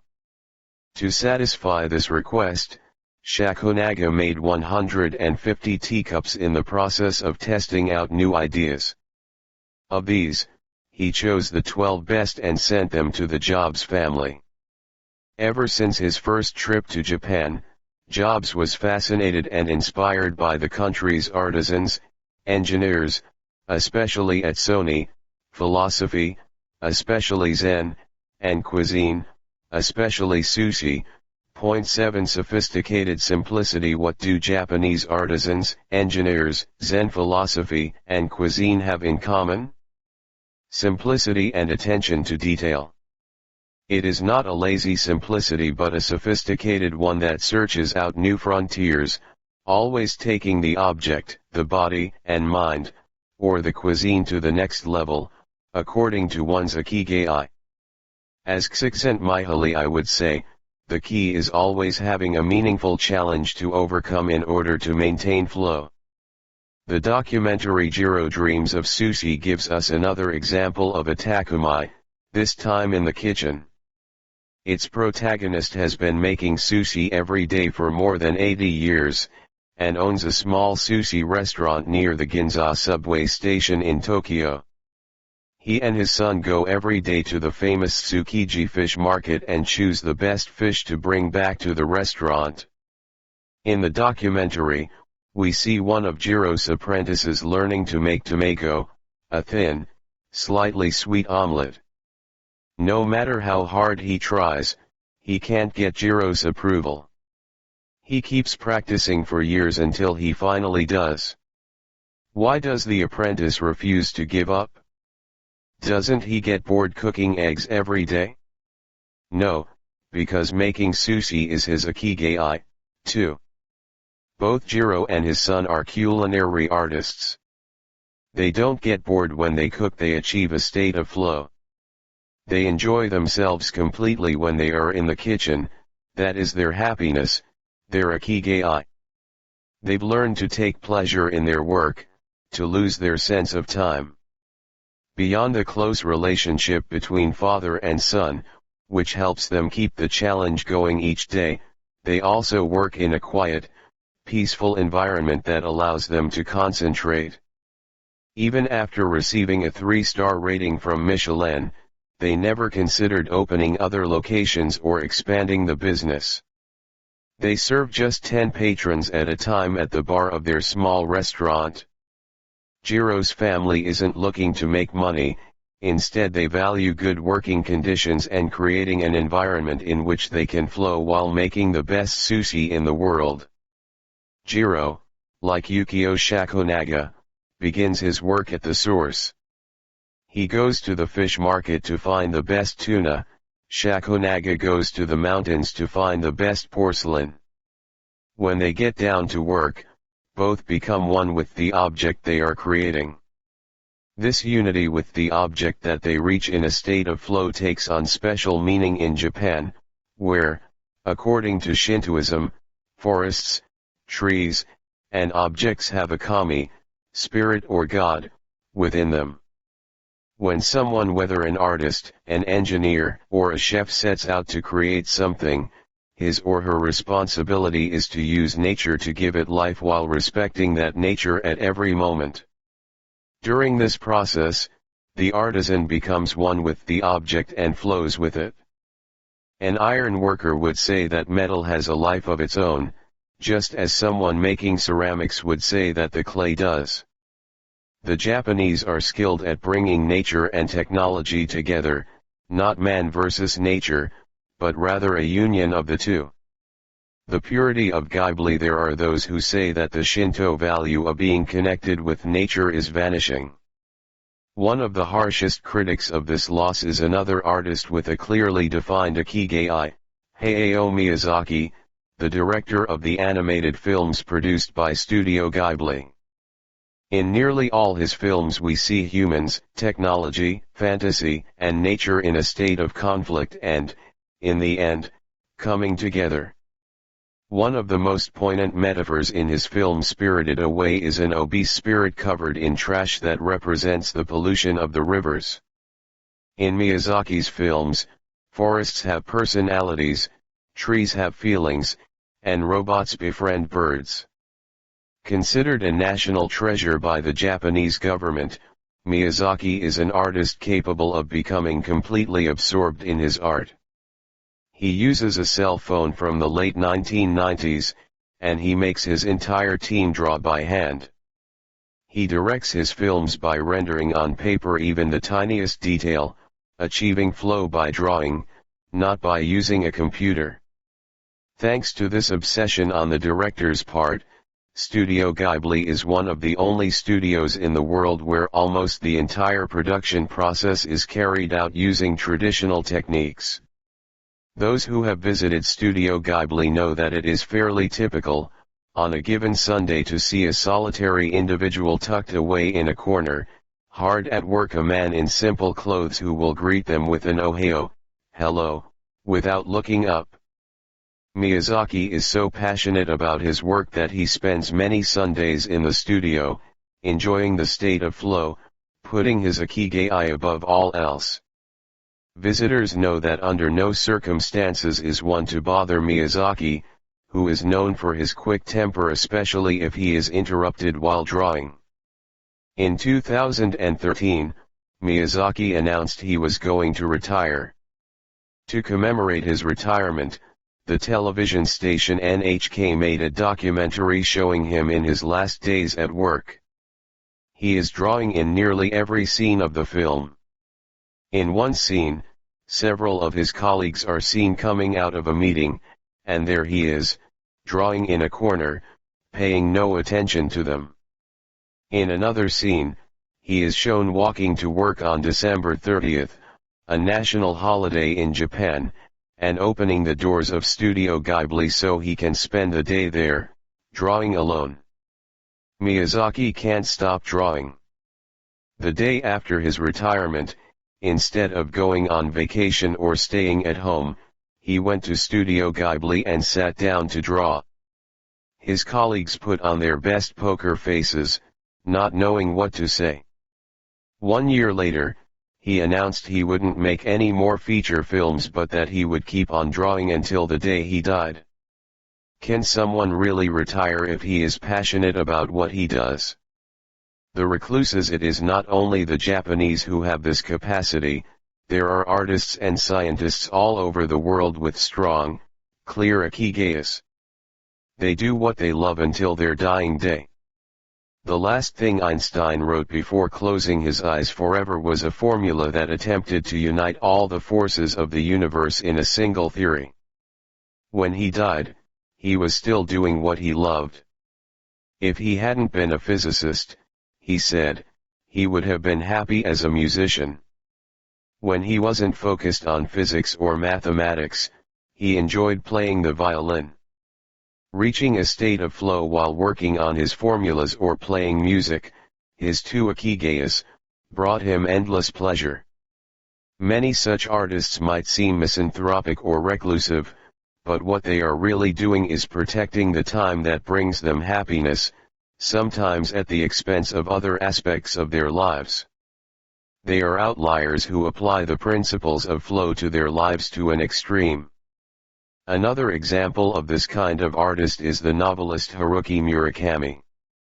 He sees only a close circle of friends, and appears in public in Japan only once every few years. Artists know how important it is to protect their space, control their environment, and be free of distractions if they want to flow with their Ikigai. Microflow, enjoying mundane tasks. But what happens when we have to, say, do the laundry, mow the lawn, or attend to paperwork? Is there a way to make these mundane tasks enjoyable? Near the Shinjuku subway station, in one of the neural centers of Tokyo, there is a supermarket that still employs elevator operators. The elevators are fairly standard and could easily be operated by the customers, but the store prefers to provide the service of someone holding the door open for you, pushing the button for your floor, and bowing as you exit. If you ask around, you'll learn that there is one elevator operator who has been doing the same job since 2004. She is always smiling and enthusiastic about her work. How is she able to enjoy such a job? Doesn't she get bored doing something so repetitive? On closer inspection, it becomes clear that the elevator operator is not just pushing buttons but is instead performing a whole sequence of movements. She begins by greeting the customers with a song-like salutation followed by a bow and a welcoming wave of the hand. Then she presses the elevator button with a graceful movement, as though she is a geisha offering a client a cup of tea. Csikszentmihalyi calls this microflow. We've all been bored in a class or at a conference and started doodling to keep ourselves entertained. Or whistled while painting a wall. If we're not truly being challenged, we get bored and add a layer of complexity to amuse ourselves. Our ability to turn routine tasks into moments of microflow, into something we enjoy, is key to our being happy, since we all have to do such tasks. Is key to our being happy, since we all have to do such tasks. Even Bill Gates washes the dishes every night. He says he enjoys it, that it helps him relax and clear his mind, and that he tries to do it a little better each day, following an established order or set of rules he's made for himself, plates first, forks second, and so on. It's one of his daily moments of microflow. Richard Feynman, one of the most important physicists of all time, also took pleasure in routine tasks. W. Daniel Hillis, one of the founders of the supercomputer manufacturer Thinking Machines, hired Feynman to work on the development of a computer that could handle parallel processing when he was already world famous. He says Feynman showed up on his first day of work and said, "Okay, boss, what's my assignment?" They didn't have anything prepared, so they asked him to work on a certain mathematical problem. He immediately realized they were giving him an irrelevant task to keep him busy and said, "That sounds like a bunch of baloney, give me something real to do." So they sent him to a nearby shop to buy office supplies, and he completed his assignment with a smile on his face. When he didn't have something important to do or needed to rest his mind, Feynman dedicated himself to microflowing, say, painting the office walls. Weeks later, after visiting the Thinking Machines offices, a group of investors declared, "You have a Nobel laureate in there painting walls and soldering circuits, 8 instant vacations, Getting there through meditation training the mind can get us to a place of flow more quickly. Meditation is one way to exercise our mental muscles. There are many types of meditation, but they all have the same objective: calming the mind, observing our thoughts and emotions, and centering our focus on a single object. The basic practice involves sitting with a straight back and focusing on your breath. Anyone can do it, and you feel a difference after just one session. By fixing your attention on the air moving in and out of your nose, you can slow the torrent of thoughts and clear your mental horizons. The Archer's Secret. The winner of the 1988 Olympic gold medal for archery was a 79-year-old woman from South Korea. When asked how she prepared, she replied that the most important part of her training was meditating for 2 hours each day. If we want to get better at reaching a state of flow, meditation is an excellent antidote to our smartphones and their notifications constantly clamoring for our attention. One of the most common mistakes among people starting to meditate is worrying about doing it right, achieving absolute mental silence, or reaching nirvana. The most important thing is to focus on the journey. Since the mind is a constant swirl of thoughts, ideas, and emotions, slowing down the centrifuge even for just a few seconds can help us feel more rested and leave us with a sense of clarity. In fact, one of the things we learn in the practice of meditation is not to worry about anything that flits across our mental screen. The idea of killing our boss might flash into our mind, but we simply label it as a thought and let it pass like a cloud, without judging or rejecting it. It is only a thought, one of the 60,000 we have every day, according to some experts. Meditation generates alpha and theta brain waves. For those experienced in meditation, these waves appear right away, while it might take a half hour for a beginner to experience them. These relaxing brain waves are the ones that are activated right before we fall asleep, as we lie in the sun, or right after taking a hot bath. We all carry a spa with us everywhere we go. It's just a matter of knowing how to get in, something anyone can do, with a bit of practice. Humans as ritualistic beings, life is inherently ritualistic. We could argue that humans naturally follow rituals that keep us busy. In some modern cultures, we have been forced out of our ritualistic lives to pursue goal after goal in order to be seen as successful. But throughout history, humans have always been busy. We were hunting, cooking, farming, exploring, and raising families, activities that were structured as rituals to keep us busy throughout our days. But in an unusual way, rituals still permeate daily life and business practices in an unusual way, rituals still permeate daily life and business practices in modern Japan. The main religions in Japan, Confucianism, Buddhism, and Shintoism, are all ones in which the rituals are more important than absolute rules. When doing business in Japan, process, manners, and how you work on something is more important than the final results. Whether this is good or bad for the economy is beyond the scope of this book. What is indisputable, though, is that finding flow in a ritualistic workplace is much easier than in one in which we are continually stressed out trying to achieve unclear goals set by our bosses. Rituals give us clear rules and objectives, which help us enter a state of flow. When we have only a big goal in front of us, we might feel lost or overwhelmed by it.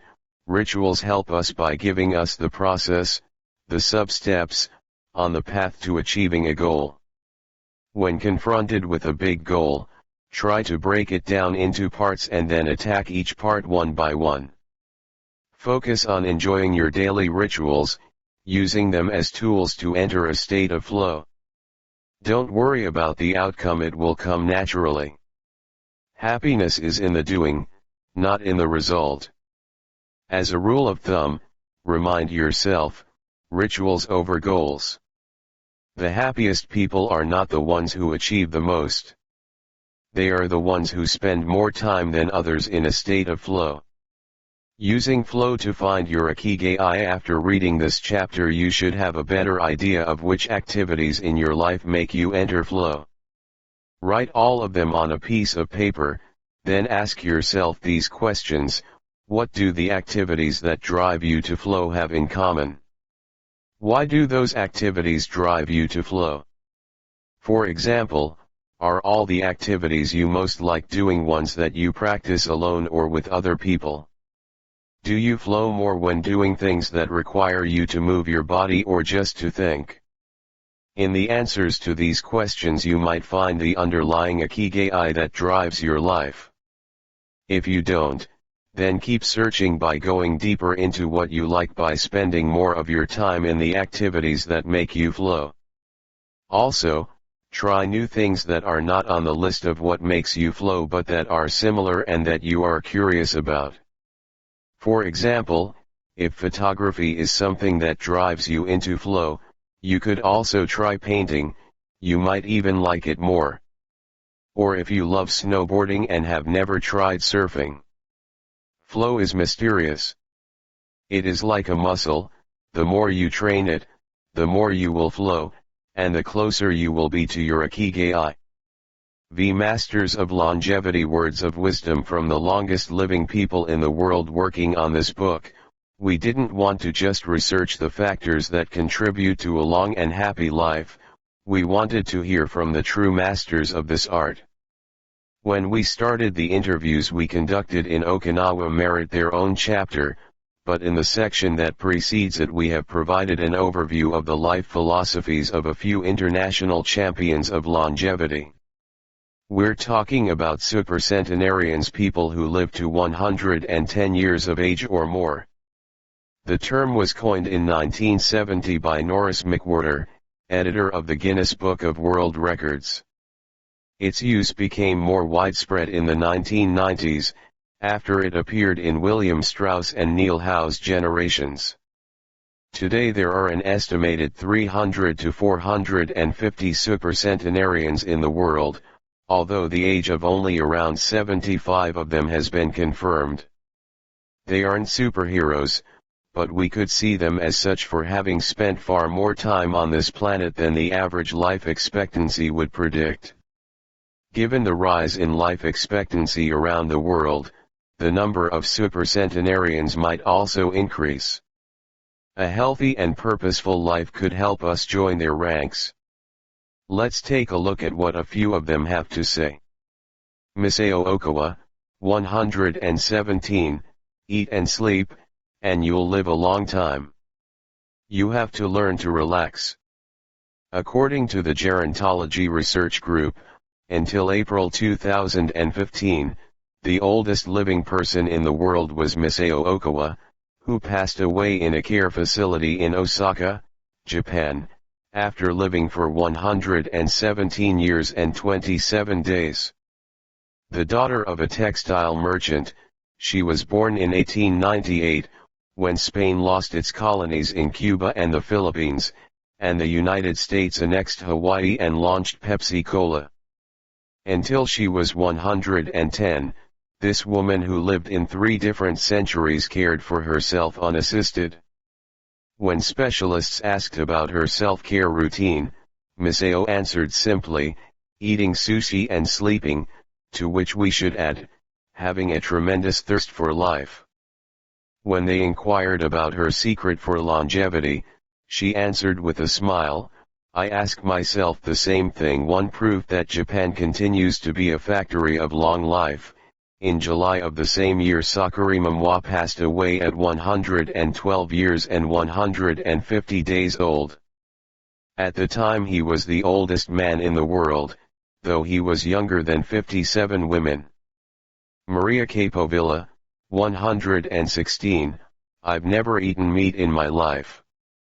Born in Ecuador in 1889, Maria Capovilla was recognized by Guinness as the world's oldest person.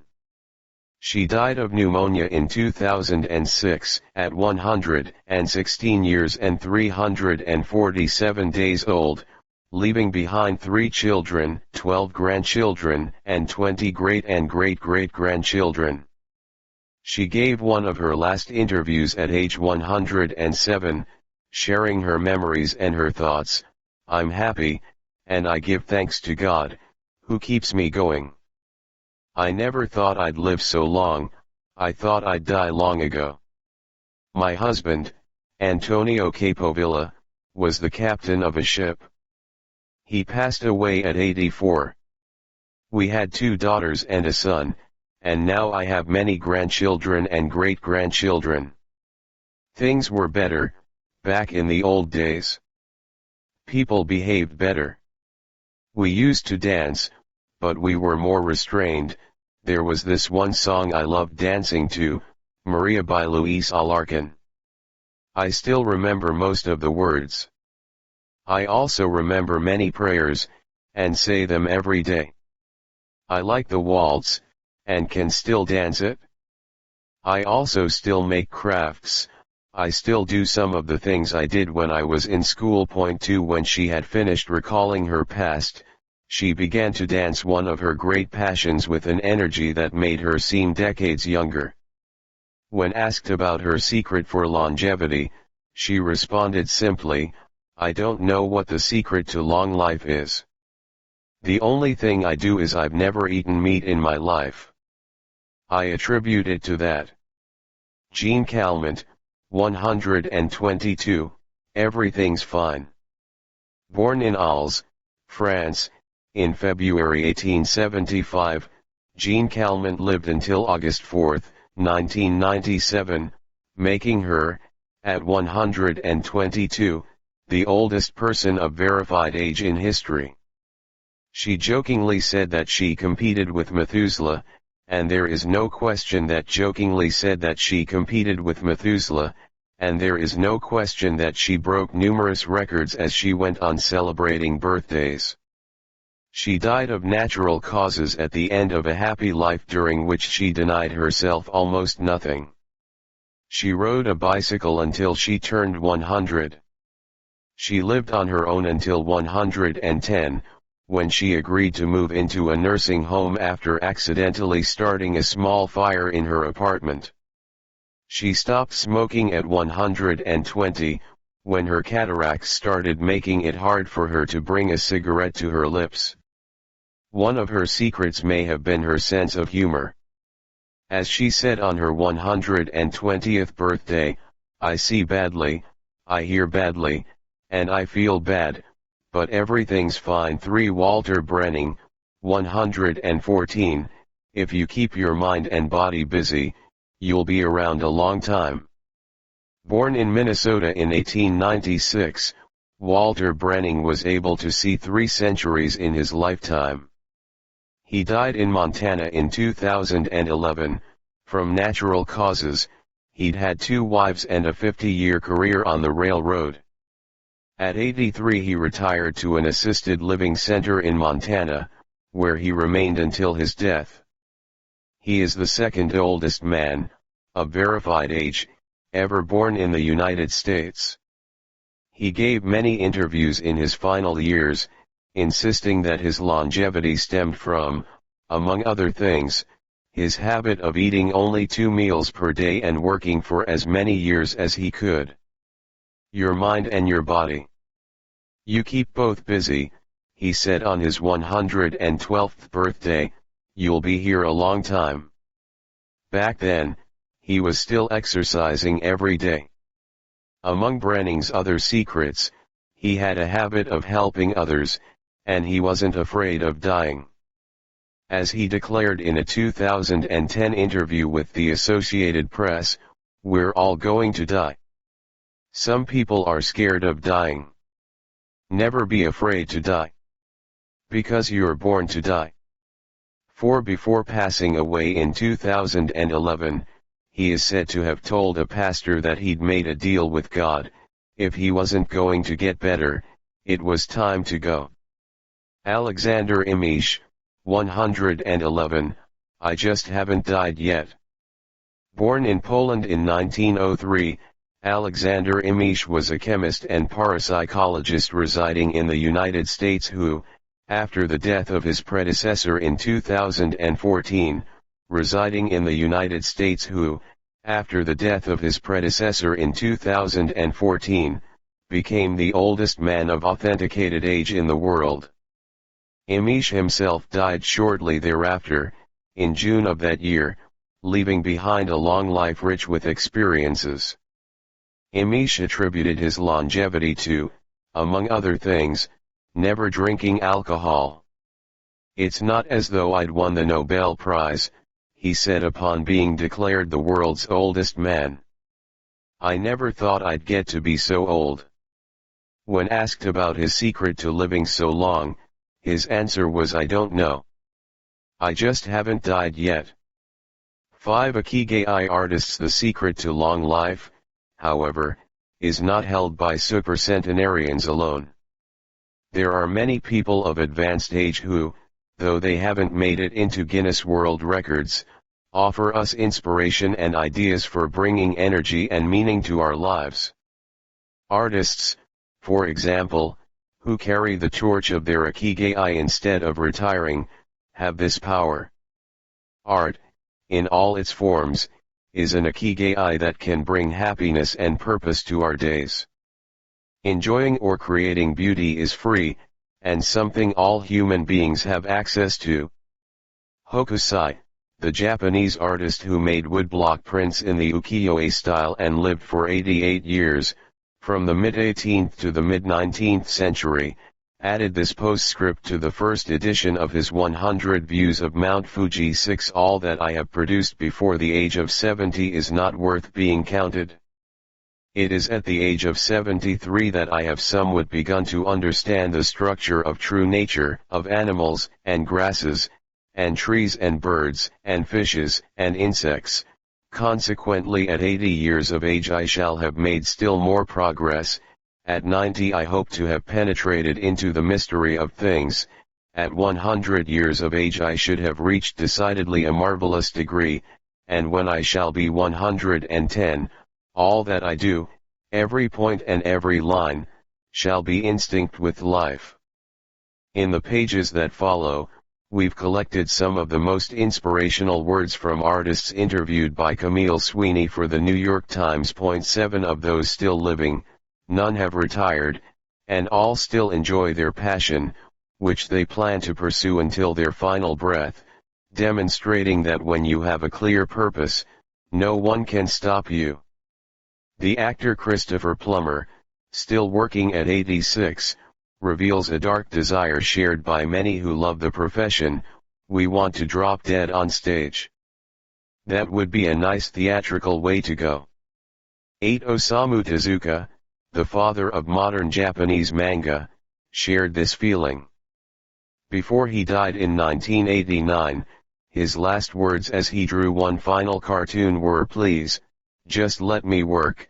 9 The 86-year-old filmmaker Frederick Wiseman declared on a stroll through Paris that he likes to work, which is why he does it with such intensity. "Everybody complains about their aches and pains and all that, but my friends are either dead or are still working," he said. 10 Carmen Herrera, a painter who just entered her 100th year, sold her first canvas at age 89. Today her work is in the permanent collections of the Tate Modern and the Museum of Modern Art. When asked how she viewed her future, she responded, "I am always waiting to finish the next thing." Absurd, I know. I go day by day.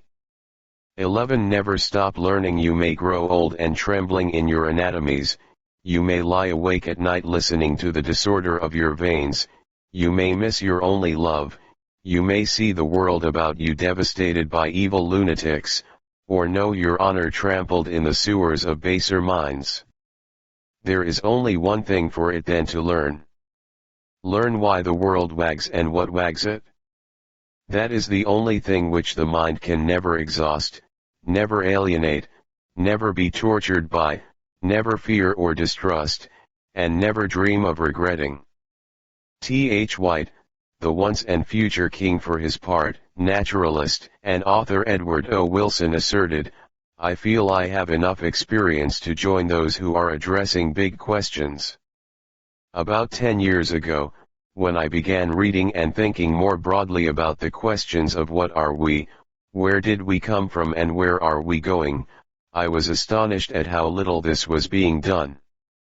12 Ellsworth Kelly, an artist who passed away in 2015 at the age of 92, assured us that the idea that we lose our faculties with age is, in part, a myth, because instead we develop a greater clarity and capacity for observation. It's one thing about getting older, you see more. Every day I'm continuing to see new things. That's why there are new paintings. 13 at 86, the architect Frank Gehry reminds us that some buildings can take 7 years from the time you're hired until you're finished.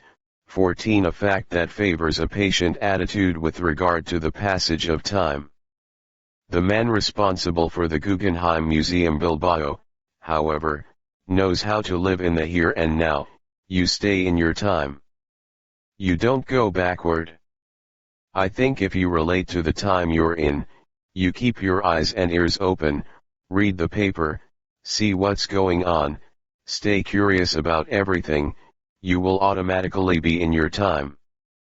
15 Longevity in Japan. Because of its robust civil registry, many of those verified as having lived the longest are found in the United States. However, there are many centenarians living in remote villages in other countries. A peaceful life in the countryside seems pretty common among people who have watched a century pass. Without question, the international superstar of longevity is Japan, which has the highest life expectancy of any country in the world. In addition to a healthy diet, which we will explore in detail, and an integrated healthcare system in which people go to the doctor for regular checkups to prevent disease, longevity in Japan is closely tied to its culture, as we will see later on.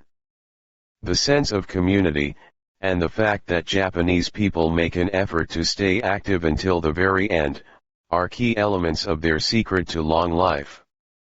If you want to stay busy even when there's no need to work, there has to be an Ikigai on your horizon, a purpose that guides you throughout your life and pushes you to make things of beauty and utility for the community and yourself.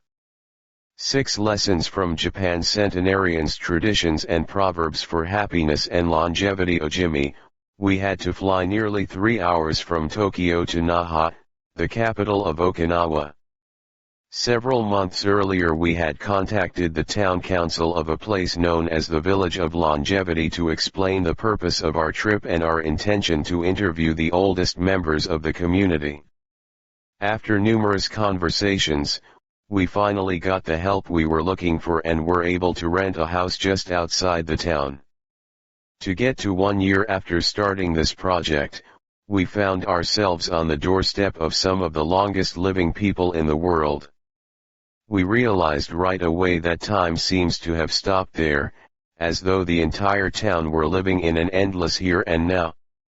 Arriving in Ojimi after 2 hours on the road from Naha, we're finally able to stop worrying about the traffic.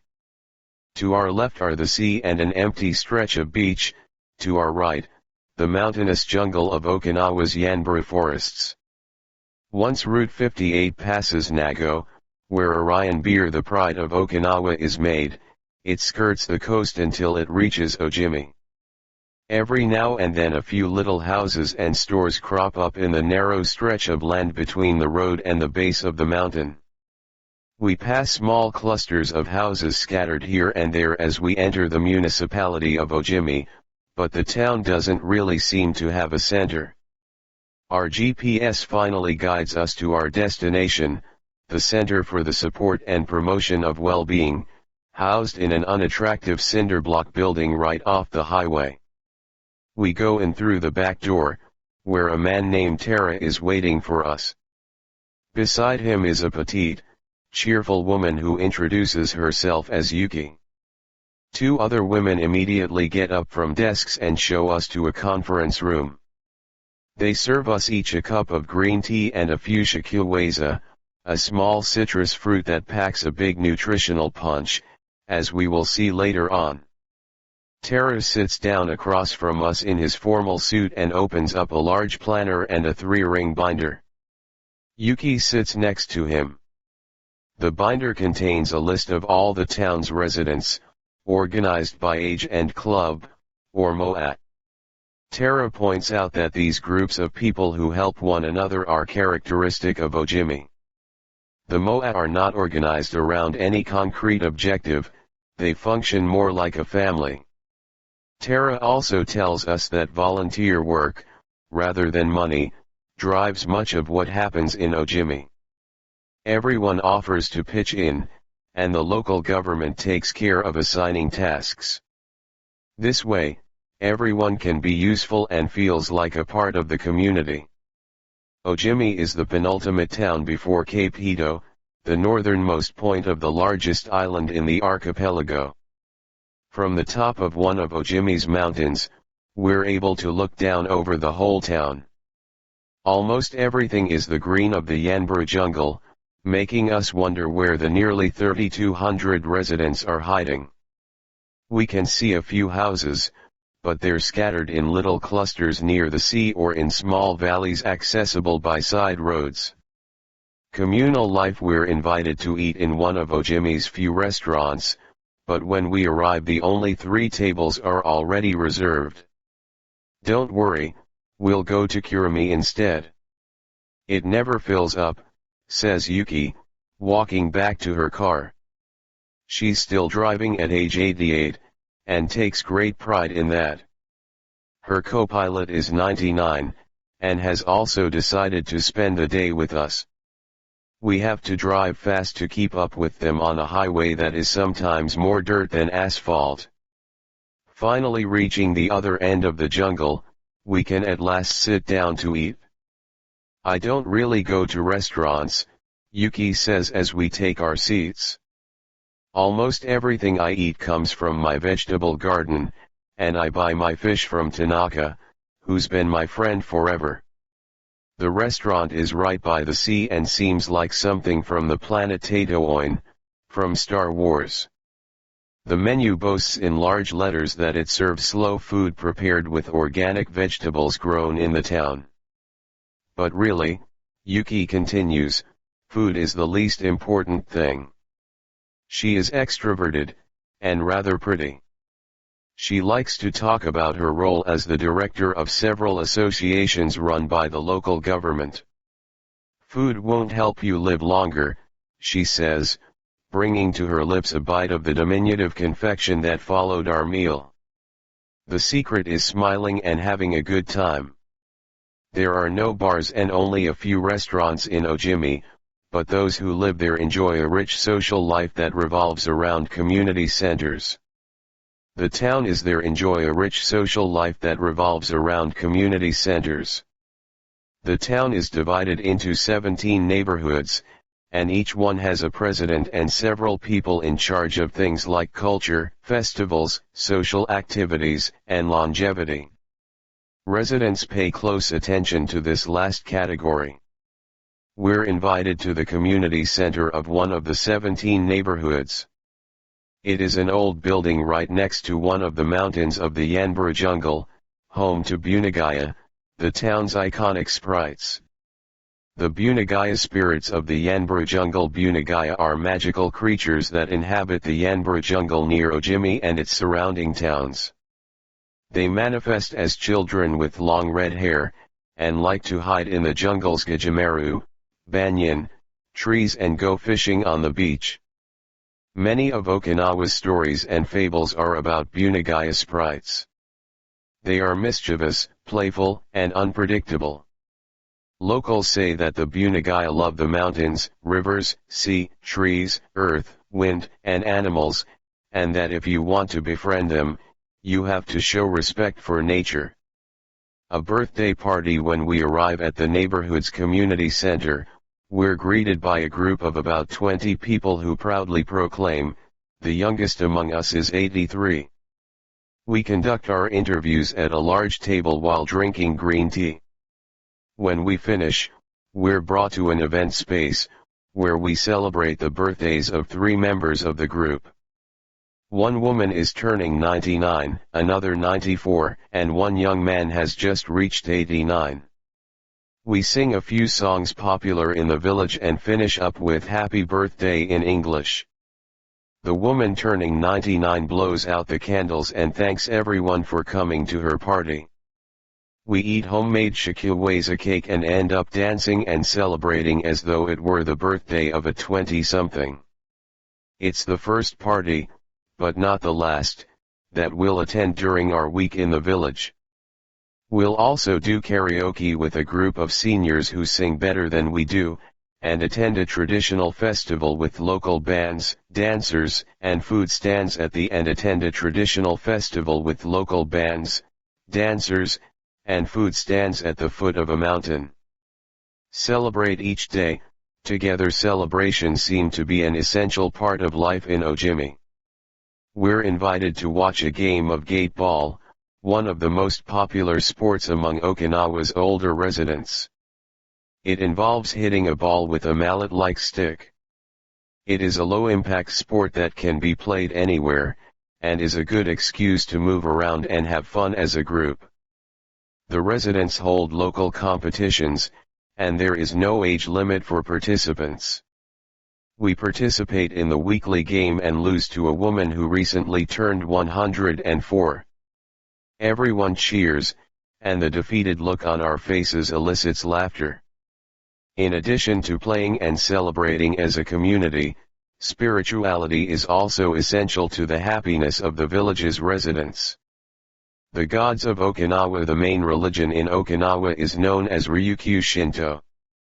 Ryukyu is the original name of the Okinawa archipelago, and Shinto means the path of the gods. Ryukyu Shinto combines elements of Chinese Taoism, Confucianism, Buddhism, and Shintoism with shamanistic and animistic elements. According to this ancient faith, the world is populated by an infinite number of spirits divided into several types: spirits of the home, of the forest, of the trees, and of the mountains. It is important to appease these spirits through rituals and festivals, and by consecrating sacred grounds. Okinawa is full of sacred jungles and forests, where many of the 2 main kinds of temples are found, the Yotaki and the Yagenju. We visited an Yagenju, or small, open-air temple adorned with incense and coins, next to a waterfall in Ojimi. The Yotaki is a collection of stones where people go to pray and where, supposedly, spirits gather. In Okinawa's religious practice, women are considered spiritually superior to men, whereas the opposite is true of traditional Shintoism in the rest of Japan. Yuta are women chosen as mediums by their communities to make contact with the spirit realm through traditional rites. Ancestor worship is another important feature of spiritual practice in Okinawa, and in Japan in general. The home of each generation's firstborn usually contains a butsudan, or small altar, used to pray for and make offerings to the family's ancestors. Mabi. Every person has an essence, or mabi. This mabi is our spirit and the source of our life force. It is immortal and makes us who we are. Sometimes, the mabi of someone who has died is trapped in the body of a living person. This situation requires a separation ritual to free the mabi of the deceased. It often happens when a person dies suddenly, especially at a young age, and his or her mabi does not want to move on to the realm of the dead. A mabi can also be passed from person to person by physical contact. A grandmother who leaves her granddaughter a ring transfers a part of her mabi to her. Photographs can also be a medium for passing mabi among people. The older, the stronger. Looking back, our days in Ojimi were intense but relaxed, sort of like the lifestyle of the locals, who always seemed to be busy with important tasks but who, upon closer inspection, did everything with a sense of calm. They were always pursuing their Ikigai, but they were never in a rush. Not only did they seem to be happily busy, but we also noticed that they followed the other principles for happiness that Washington Burnap stated 200 years ago. The grand essentials to happiness in this life are something to do, something to love, and something to hope for too. On our last day, we went to buy gifts at a small market at the edge of town. The only things sold there are local vegetables, green tea, and chihuahua juice, along with bottles of water from a spring hidden in the Yanburu forests, bearing labels that read longevity water. We bought ourselves some of this longevity water and drank it in the parking lot, looking out over the sea and hoping that the little bottles that promised a magic elixir would bring us health and long life, and would help us find our own Ikigai. Then we took a photo with a statue of a Bunagaya, and walked up to it one last time to read the inscription, a declaration from the town where people live longest at 80. I am still a child. When I come to see you at 90, send me away to wait until I'm 100. The older, the stronger, let us not depend too much on our children as we age. If you seek long life and health, you are welcome in our village, where you will be blessed by nature, and together we will discover the secret to longevity. April 23, 1993. Ojimi Federation of Senior Citizen Clubs. The interviews. Over the course of a week we conducted a total of 100 interviews, asking the eldest members of the community about their life philosophy, their Ikigai, and the secrets to longevity. We filmed these conversations with 2 cameras for use in a little documentary, and chose a few especially meaningful and inspiring statements to include in this section of the book. 1. Don't worry. The secret to a long life is not to worry. And to keep your heart young. Don't let it grow old. Open your heart to people with a nice smile on your face. If you smile and open your heart, your grandchildren and everyone else will want to see you. The best way to avoid anxiety is to go out in the street and say hello to people. I do it every day. I go out there and say, hello, and see you later. Then I go home and care for my vegetable garden. In the afternoon, I spend time with friends. Here, everyone gets along. We try not to cause problems. Spending time together and having fun is the only thing that matters. 2. Cultivate good habits. 2. Cultivate good habits. I feel joy every morning waking up at 6 and opening the curtains to look out at my garden, where I grow my own vegetables. I go right outside to check on my tomatoes, my mandarin oranges. I love the sight of them. It relaxes me.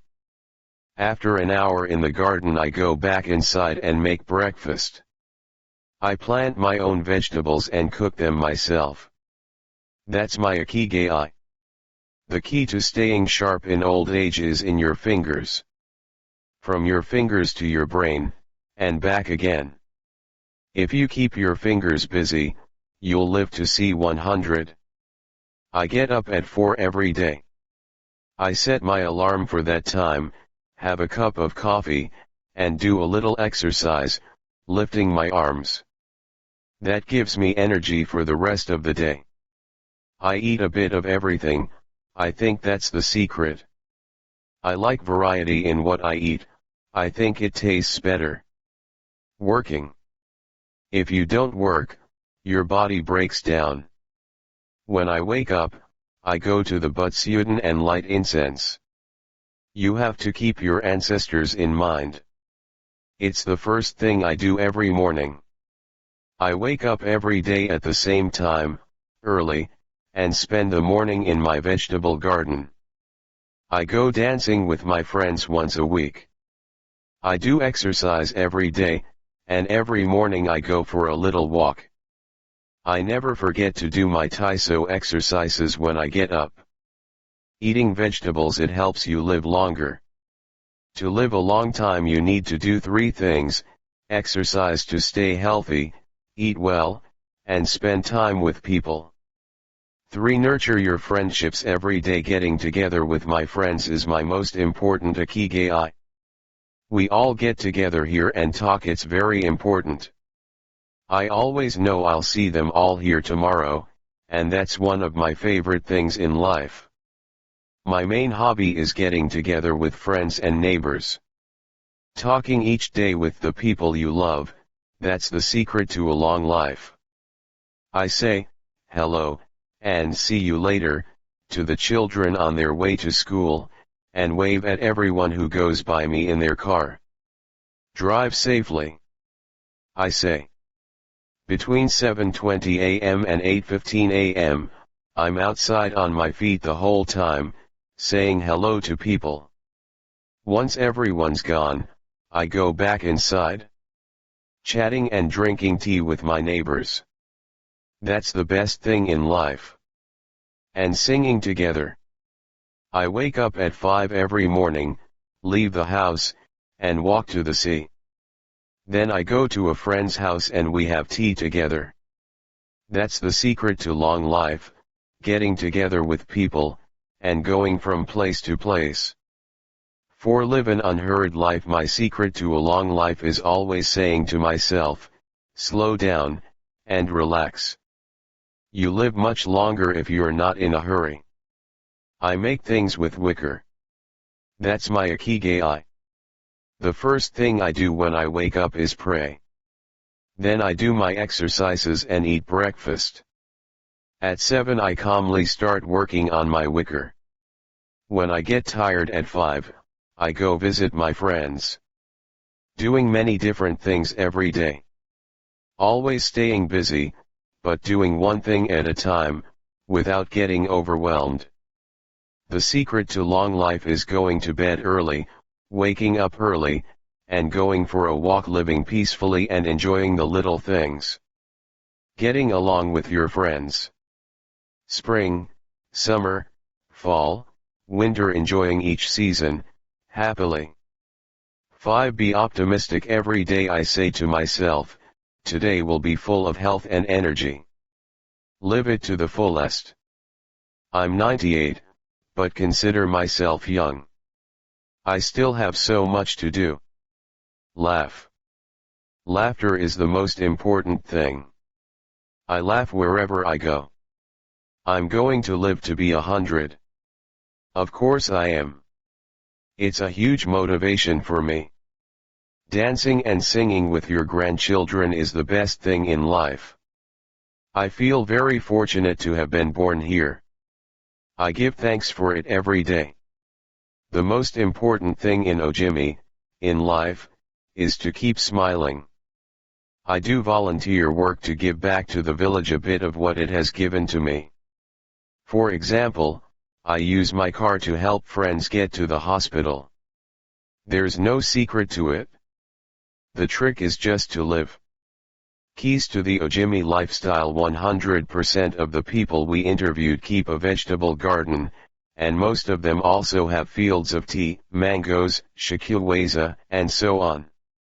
All belong to some form of neighborhood association, where they feel cared for as though by family. They celebrate all the time, even little things. Music, song, and dance are essential parts of daily life.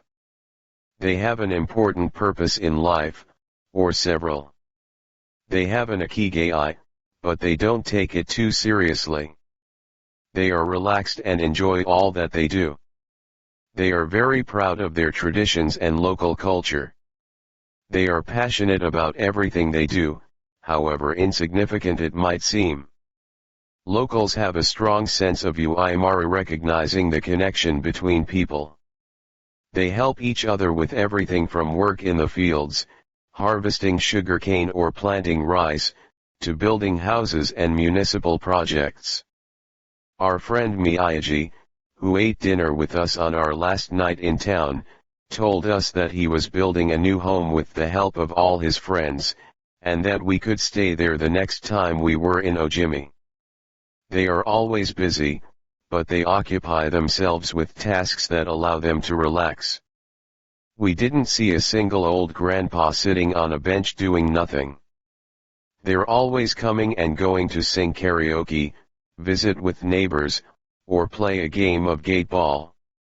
7. The Ikigai diet. What the world's longest living people eat and drink. World Health Organization, Japan has the highest life expectancy in the world, 85 years for men and 87.3 years for women. Moreover, it has the highest ratio of centenarians in the world, more than 520 for every million people, as of September 2016. According to the source, World Health Organization, 1966, Japanese Ministry of Health, Labor and Welfare, 2004, U.S. Department of Health and Human Services/CDC, 2005. The above graphic, which compares life expectancy in Japan, its province Okinawa, Sweden, and the United States, shows that, while life expectancy in Japan is high overall, Okinawa exceeds the national average. Okinawa is one of the areas in Japan that were most affected by World War II. As a result not only of conflicts on the battlefield but also of hunger and a lack of resources once the war ended, the average life expectancy was not very high during the 1940s and 1950s. As Okinawans recovered from the destruction, however, they came to be some of the country's longest living citizens. What secrets to long life do the Japanese hold? What is it about Okinawa that what secrets to long life do the Japanese hold? What is it about Okinawa that makes it the best of the best in terms of life expectancy? Experts point out that, for one thing, Okinawa is the only province in Japan without trains. Its residents have to walk or cycle when not driving. It is also the only province that has managed to follow the Japanese government's recommendation of eating less than 10 grams of salt per day. Okinawa's miracle diet. The mortality rate from cardiovascular disease in Okinawa is the lowest in Japan, and diet almost certainly has a lot to do with this. It is no coincidence that the Okinawa diet is so often discussed around the world at panels on nutrition. The most concrete and widely cited data on diet in Okinawa come from studies by Makoto Suzuki, a cardiologist at the University of the Ryukyus, who has published more than 700 scientific articles on nutrition and aging in Okinawa since 1970. Bradley J. Wilcox and D. Craig Wilcox joined Makoto Suzuki's research team and published a book considered the Bible on the subject, The Okinawa Program. 1. They reached the following conclusions: locals eat a wide variety of foods, especially vegetables. Variety seems to be key. A study of Okinawa's centenarians showed that they ate 206 different foods, including spices, on a regular basis. They ate an average of 18 different foods each day, a striking contrast to the nutritional poverty of our fast food culture. They eat at least 5 servings of fruits and vegetables every day. At least 7 types of fruits and vegetables are consumed by Okinawans on a daily basis. The easiest way to check if there is enough variety on your table is to make sure you're eating the rainbow. A table featuring red peppers, carrots, spinach, cauliflower, and eggplant, for example, offers great color and variety. Vegetables, potatoes, legumes, and soy products such as tofu are the staples of an Okinawan's diet. More than 30% of their daily calories comes from vegetables. Grains are the foundation of their diet. Japanese people eat white rice every day, sometimes adding noodles. Rice is the primary food in Okinawa, as well. They rarely eat sugar, and if they do, it's cane sugar.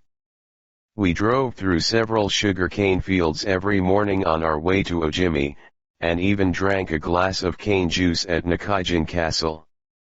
Beside the stall selling the juice was a sign describing the anti-carcinogenic benefits of sugar cane. In addition to these basic dietary principles, Okinawans eat fish an average of 3 times per week. Unlike in other parts of Japan, the most frequently consumed meat is pork, though locals eat it only once or twice per week. Along these lines, Makoto Suzuki's studies indicate the following: Okinawans consume, in general, 1/3 as much sugar as the rest of Japan's population, which means that sweets and chocolate are much less a part of their diet. They also eat practically half as much salt as the rest of Japan, 7 grams per day, compared to an average of 12. They consume fewer calories, an average of 1,785 per day, compared to 2,068 in the rest of Japan. In fact, low caloric intake is common among the 5 blue zones. Harahaki Bulletin. This brings us back to the 80% rule we mentioned in the first chapter, a concept known in Japanese as Harahaki Bulletin. It's easy to do.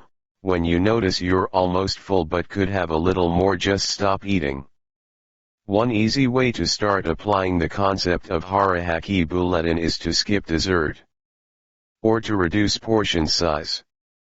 The idea is to still be a little bit hungry when you finish. This is why portion size tends to be much smaller in Japan than in the West. Food isn't served as appetizers, main courses, and dessert. Instead, it's much more common to see everything presented at once on small plates, one with rice, another with vegetables, a bowl of miso soup, and something to snack on. Serving food on many small plates makes it easier to avoid eating too much, and facilitates the varied diet discussed at the beginning of this chapter. Harahaki Bulletin is an ancient practice. The 12th century book on Zen Buddhism Zazen Yujinki recommends eating 2/3 as much as you might want to. Eating less than one might want is common among all Buddhist temples in the East. Perhaps Buddhism recognized the benefits of limiting caloric intake more than 9 centuries ago. So, eat less to live longer? Few would challenge this idea. Without taking it to the extreme of malnutrition, of course, eating fewer calories than our bodies ask for seems to increase longevity. The key to staying healthy while consuming fewer calories is eating foods with a high nutritional value, especially superfoods, and avoiding those that add to our overall caloric intake but offer little to no nutritional value. The calorie restriction we've been discussing is one of the most effective ways to add years to your life.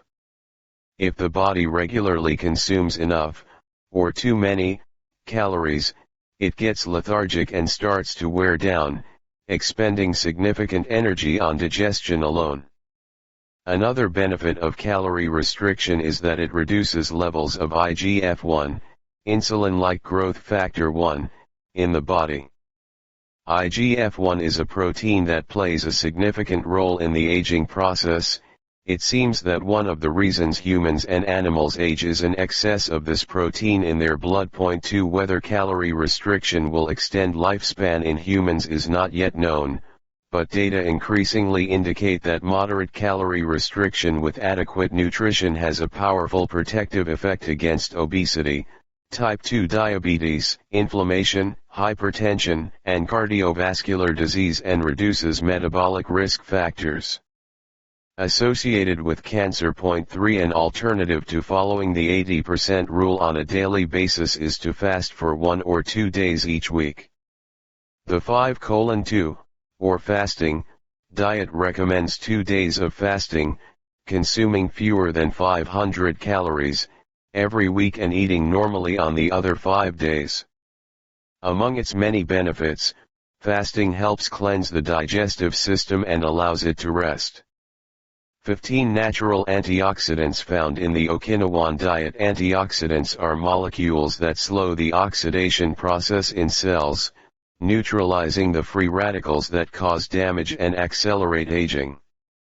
The antioxidant power of green tea, for example, is well known, and will be discussed later at greater length. Because they are rich in antioxidants and are eaten nearly every day in the region, these 15 foods are considered keys to Okinawan vitality: tofu, miso, tuna, carrots, goya, bitter melon, kombu, sea kelp, cabbage, nori, seaweed, onion, soy sprouts, hechima, cucumber-like gourd, soybeans, boiled or raw, sweet potato, peppers, sanpancha, jasmine tea, sanpancha, the reigning infusion in Okinawa. Okinawans drink more sanpancha, a mix of green tea and jasmine flowers, than any other kind of tea. The closest approximation in the West would be the jasmine tea that usually comes from China. A 1988 study conducted by Hirako Sho at the Okinawa Institute of Science and Technology indicates that jasmine tea reduces blood cholesterol levels. 4 Sanpancha can be found in many different forms in Okinawa, and is even available in vending machines. In addition to all the antioxidant benefits of green tea, it boasts the benefits of jasmine, which include reducing the risk of heart attack, strengthening the immune system, helping relieve stress, lowering cholesterol. Okinawans drink an average of 3 cups of sanpancha every day. Okinawans drink an average of 3 cups of sanpancha every day.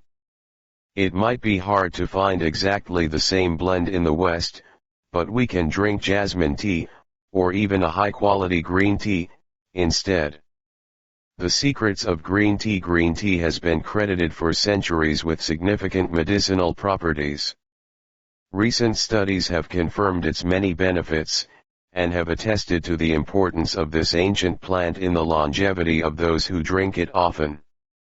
Originally from China, where it has been consumed for millennia, green tea didn't make its way to the rest of the world until just a few centuries ago. Unlike other teas, and as a result of being air-dried without fermentation, it retains its active elements even after being dried and crumbled. It offers meaningful health benefits such as controlling cholesterol, lowering blood sugar levels, improving circulation, protection against the flu, vitamin C, promoting bone health, fluoride, protection against certain bacterial infections, protection against UV damage, cleansing and diuretic effects. White tea, with its high concentration of polyphenols, may be even more effective against aging. In fact, it is considered to be the natural product with the greatest antioxidant power in the world, to the extent that 1 cup of white tea might pack the same punch as about a dozen glasses of orange juice. In summary, drinking green or white tea every day can help us reduce the free radicals in our bodies, keeping us young longer. The powerful Shikyuweiza. Shikyuweiza is the citrus fruit par excellence of Okinawa, and Ojimi is its largest producer in all of Japan. The fruit is extremely acidic. It is impossible to drink Shikyuweiza juice without diluting it first with water. Its taste is somewhere between that of a lime and a mandarin orange, to which it bears a family resemblance. Shikyuweizas also contain high levels of nobiletin, a flavonoid rich in antioxidants. All citrus fruits, grapefruits, oranges, lemons are high in nobiletin, but Okinawa's Shikyuweizas have 40 times as much as oranges. Consuming nobiletin has been proven to protect us from arteriosclerosis, cancer, type 2 diabetes, and obesity in general. Shikyuweizas also contain vitamin C and B1, beta-carotene, and minerals. They are used in many traditional dishes and to add flavor to food, and are squeezed to make juice. While conducting research at the birthday parties of the town's grandparents, we were served Shikyuweiza cake. The antioxidant canon, for Westerners. In 2010, the UK's Daily Mirror published a list of foods recommended by experts to combat aging. Among these foods readily available in the West are vegetables such as broccoli and chard, for their high concentration of water, minerals, and fiber; oily fish such as salmon, mackerel, tuna, and sardines, For all the antioxidants in their fat fruits such as citrus, strawberries, and apricots, they are an excellent source of vitamins and help eliminate toxins from the body. Berries such as blueberries and goji berries, they are rich in phytochemical antioxidants. Dried fruits, which contain vitamins and antioxidants, and give you energy. Grains such as oats and wheat, which give you energy and contain minerals. Olive oil, for its antioxidant effects that show in your skin. Red wine, in moderation, for its antioxidant and vasodilatory properties. Foods that should be eliminated are refined sugar and grains, processed baked goods, and prepared foods, along with cow's milk and all its derivatives. Following this diet will help you feel younger and slow the derivatives. Following this diet will help you feel younger and slow the process of premature aging. 8 gentle movements, longer life exercises from the East that promote health and longevity. Blue Zone suggests that the people who live longest are not the ones who do the most exercise but rather the ones who move the most. Studies from when we visited Ojimi, the village of longevity, we discovered that even people over 80 and 90 years old are still highly active. They don't stay at home looking out the window or reading the newspaper. Ojimi's residents walk a lot, do karaoke with their neighbors, get up early in the morning, and, as soon as they've had breakfast or even before, head outside to weed their gardens. They don't go to the gym or exercise intensely, but they almost never stop moving in the course of their daily routines. As easy as getting out of your chair, metabolism slows down 90% after 30 minutes of sitting. The enzymes that move the bad fat from your arteries to your muscles, where it can get burned off, slow down. And after 2 hours, good cholesterol drops 20%. Just getting up for 5 minutes is going to get things going again. These things are so simple they're almost stupid, says Gavin Bradley. One in a 2015 interview with Bridget Schult for the Washington Post. Point 2 Bradley is one of the preeminent experts on the subject, and the director of an international organization dedicated to building awareness of how detrimental sitting all the time can be to our health. If we live in a city, we might find it hard to move in natural and healthy ways every day, but we can turn to exercises that have proven for centuries to be good for the body. The Eastern disciplines for bringing body, mind, and soul into balance have become quite popular in the West, but in their countries of origin they have been used for ages to promote health. Yoga, originally from India, though very popular in Japan and China's Qigong and Tai Chi, among other disciplines, seek to create harmony between a person's body and mind so they can face the world with strength, joy, and serenity. They are touted as elixirs of youth, and science has endorsed the claim. They are touted as elixirs of youth, and science has endorsed the claim. These gentle exercises offer extraordinary health benefits, and are particularly appropriate for older individuals who have a harder time staying fit. Tai Chi has been shown, among other things, to slow the development of osteoporosis and Parkinson's disease, to increase circulation, and to improve muscle tone and flexibility. Its emotional benefits are just as important. It is a great shield against stress and depression.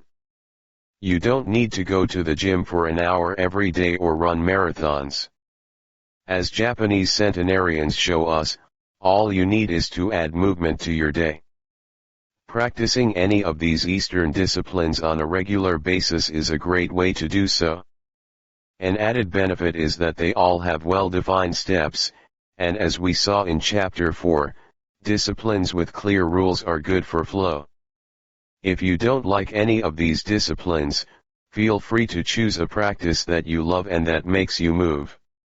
In the following pages we'll take a look at some of the practices that promote health and longevity, but first, a little appetizer, a singularly Japanese exercise for starting your day. Radio Taiso. This morning warm-up has been around since before World War II. The radio part of its name is from when the instructions for each exercise were transmitted over the radio, but today people usually do these movements while tuned to a television channel or internet video demonstrating the steps. One of the main purposes of doing Radio Taiso is to promote a spirit of unity among participants. The exercises are always done in groups, usually in schools before the start of classes, and in businesses before the workday begins. Statistics show that 30% of Japanese practice Radio Taiso for a few minutes every morning, but Radio Taiso is one thing that almost everyone we interviewed in Ojimi had in common. Even the residents of the nursing home we visited dedicated at least 5 minutes every day to it, though some did the exercises from their wheelchairs. We joined them on their daily practice and we felt refreshed for the rest of the day. When these exercises are done in a group, it is usually on a sports field or in a large reception hall, and typically involves some kind of loudspeaker. The exercises take 5 or 10 minutes, depending on whether you do all or only some of them. They focus on dynamic stretching and increasing joint mobility. One of the most iconic Radio Taiso exercises consists of simply raising mobility. One of the most iconic Radio Taiso exercises consists of simply raising your arms above your head and then bringing them down in a circular motion. It is a tool to wake up the body, an easy mobility workout that is low in intensity and that focuses on exercising as many joints as possible. It might seem basic, but in our modern lives, we can spend days without raising our arms above our ears. Think about it, our arms are down when using computers, when using smartphones, when reading books. One of the few times we raise our hands over our heads is when reaching for something in a cupboard or closet, while our ancestors were raising their hands over their heads all the time when gathering things from trees. Radio Taiso helps us to practice all the basic movements of the body. Basic version of the Radio Taiso exercises, 5 minutes. Yoga popular in Japan as well as in the West. Yoga can be done by almost anyone. Some of its poses have even been adapted for pregnant women and practitioners with physical disabilities. Yoga comes from India, where it was developed millennia ago to unite our mental and physical elements. The word yoga itself comes from the Sanskrit term for yoke, which refers to the crosspiece that binds draft animals to one another and to the cart they're pulling. Yoga strives to unite body and mind in the same way, guiding us toward a healthy lifestyle in harmony with the world around us. The main objectives of yoga are, to bring us closer to our human nature, mental and physical purification, to bring us closer to the divine styles of yoga. Though all are oriented towards similar goals, there are many different types of yoga that vary according to the traditions and texts from which they were developed. The differences among them lie, as the masters say, in the path taken to the summit of our best self. Jnana Yoga, the yoga of wisdom, the search for discipline and mental growth. Karma Yoga, focuses on action, on tasks and duties that benefit oneself and one's community. Bhakti Yoga, the yoga of devotion and surrender to the divine. Mantra Yoga, focuses on the recitation of mantras to reach a state of relaxation. Kundalini Yoga, combines diverse steps to reach the desired mental state. Raja Yoga, also known as the royal path, encompasses a range of steps geared toward achieving communion with oneself and others. Hatha Yoga, the most widespread form in the West and Japan, characterized by asanas or poses combined in a quest for balance. How to do a sun salutation. The sun salutation is one of the most iconic exercises in Hatha Yoga. To do it, you simply have to follow these 12 basic movements, one with your feet together, stand up straight but keep your muscles relaxed. Exhale. 2. Place the palms of your hands together in front of your chest, From this position, inhale as you raise your arms above your head and bend backward slightly. 3. Exhale as you bend forward until you touch the ground with the palms of your hands, without bending your knees. 4. Stretch one leg back to touch the floor with the tips of your toes. Inhale. 5. Bring the other leg back, keeping your legs and arms straight, as you hold your breath. 6. As you exhale, bend your arms and bring your chest to the ground and then forward, resting your knees on the ground. 7. Straighten your arms and bend your spine back, keeping the lower half of your body on the ground. Inhale. 8. With your hands and feet on the ground, lift your hips until your arms and legs are straight and your body forms an upside down V. Exhale throughout the movement. 9. Bring forward the same leg you'd stretched back earlier and bend it so that your knee and foot are aligned under your head and between your hands. Inhale. 10. Exhale as you bring your back foot forward and straighten your legs, keeping your hands on the ground as in posture 3. 11. Bring your arms above your head with your palms together and bend backward slightly, as you did in posture 2, while you inhale. 12. Lower your arms to their initial position in mountain pose while you exhale. You've just greeted the sun, now you're ready to have a fantastic day. Tai Chi, also known as Tai Chi Chuan, or Taijiquan, Tai Chi is a Chinese martial art that can be traced back hundreds of years to Buddhism and Confucianism. It is very popular in Japan, too. According to Chinese tradition, it was created by the Taoist master and martial arts practitioner Zhang Sanfen, though it was Yang Lichen who in the 19th century brought the form to the rest of the world. Tai Chi was originally a Nijia, or internal martial art, meaning its goal was personal growth. Focused on self-defense, it teaches those who practice it to defeat their adversaries by using the least amount of force possible and by relying on agility. Tai Chi, which was also seen as a means of healing body and mind, would go on to be used more frequently to foster health and inner peace. To encourage its citizens to be more active, the Chinese government promoted it as an exercise, and it lost its original connection to martial arts, becoming instead a source of health and well-being accessible to all. Styles of Tai Chi. There are different schools and styles of Tai Chi. The following are the best known: Chen style, alternates between slow movements and explosive ones; Yang style, the most widespread of the forms, characterized by slow, fluid movements; Wu style, utilizes small, slow, deliberate movements; Hao style, centered on internal movements, with almost microscopic external movements, one of the least practiced forms of Tai Chi, even in China. Despite their differences, these styles all have the same objectives: 1. To control movement through stillness; 2. To overcome force through finesse; 3. To move second and arrive first; 4. To know yourself and your opponent. The 10 basic principles of Tai Chi. According to the master Yang Chenfu, the correct practice of Tai Chi follows 10 basic principles. 1. Elevate the crown of your head, and focus all your energy there. 2. Tighten your chest and expand your back to lighten your lower body. 3. Relax your waist and let it guide your body. 4. Learn to differentiate between heaviness and lightness, knowing how your weight is distributed. 5. Relax the shoulders to allow free movement of the arms and promote the flow of energy. 6. Value the agility of the mind over the strength of the body. 7. Unify the upper and lower body so they act in concert.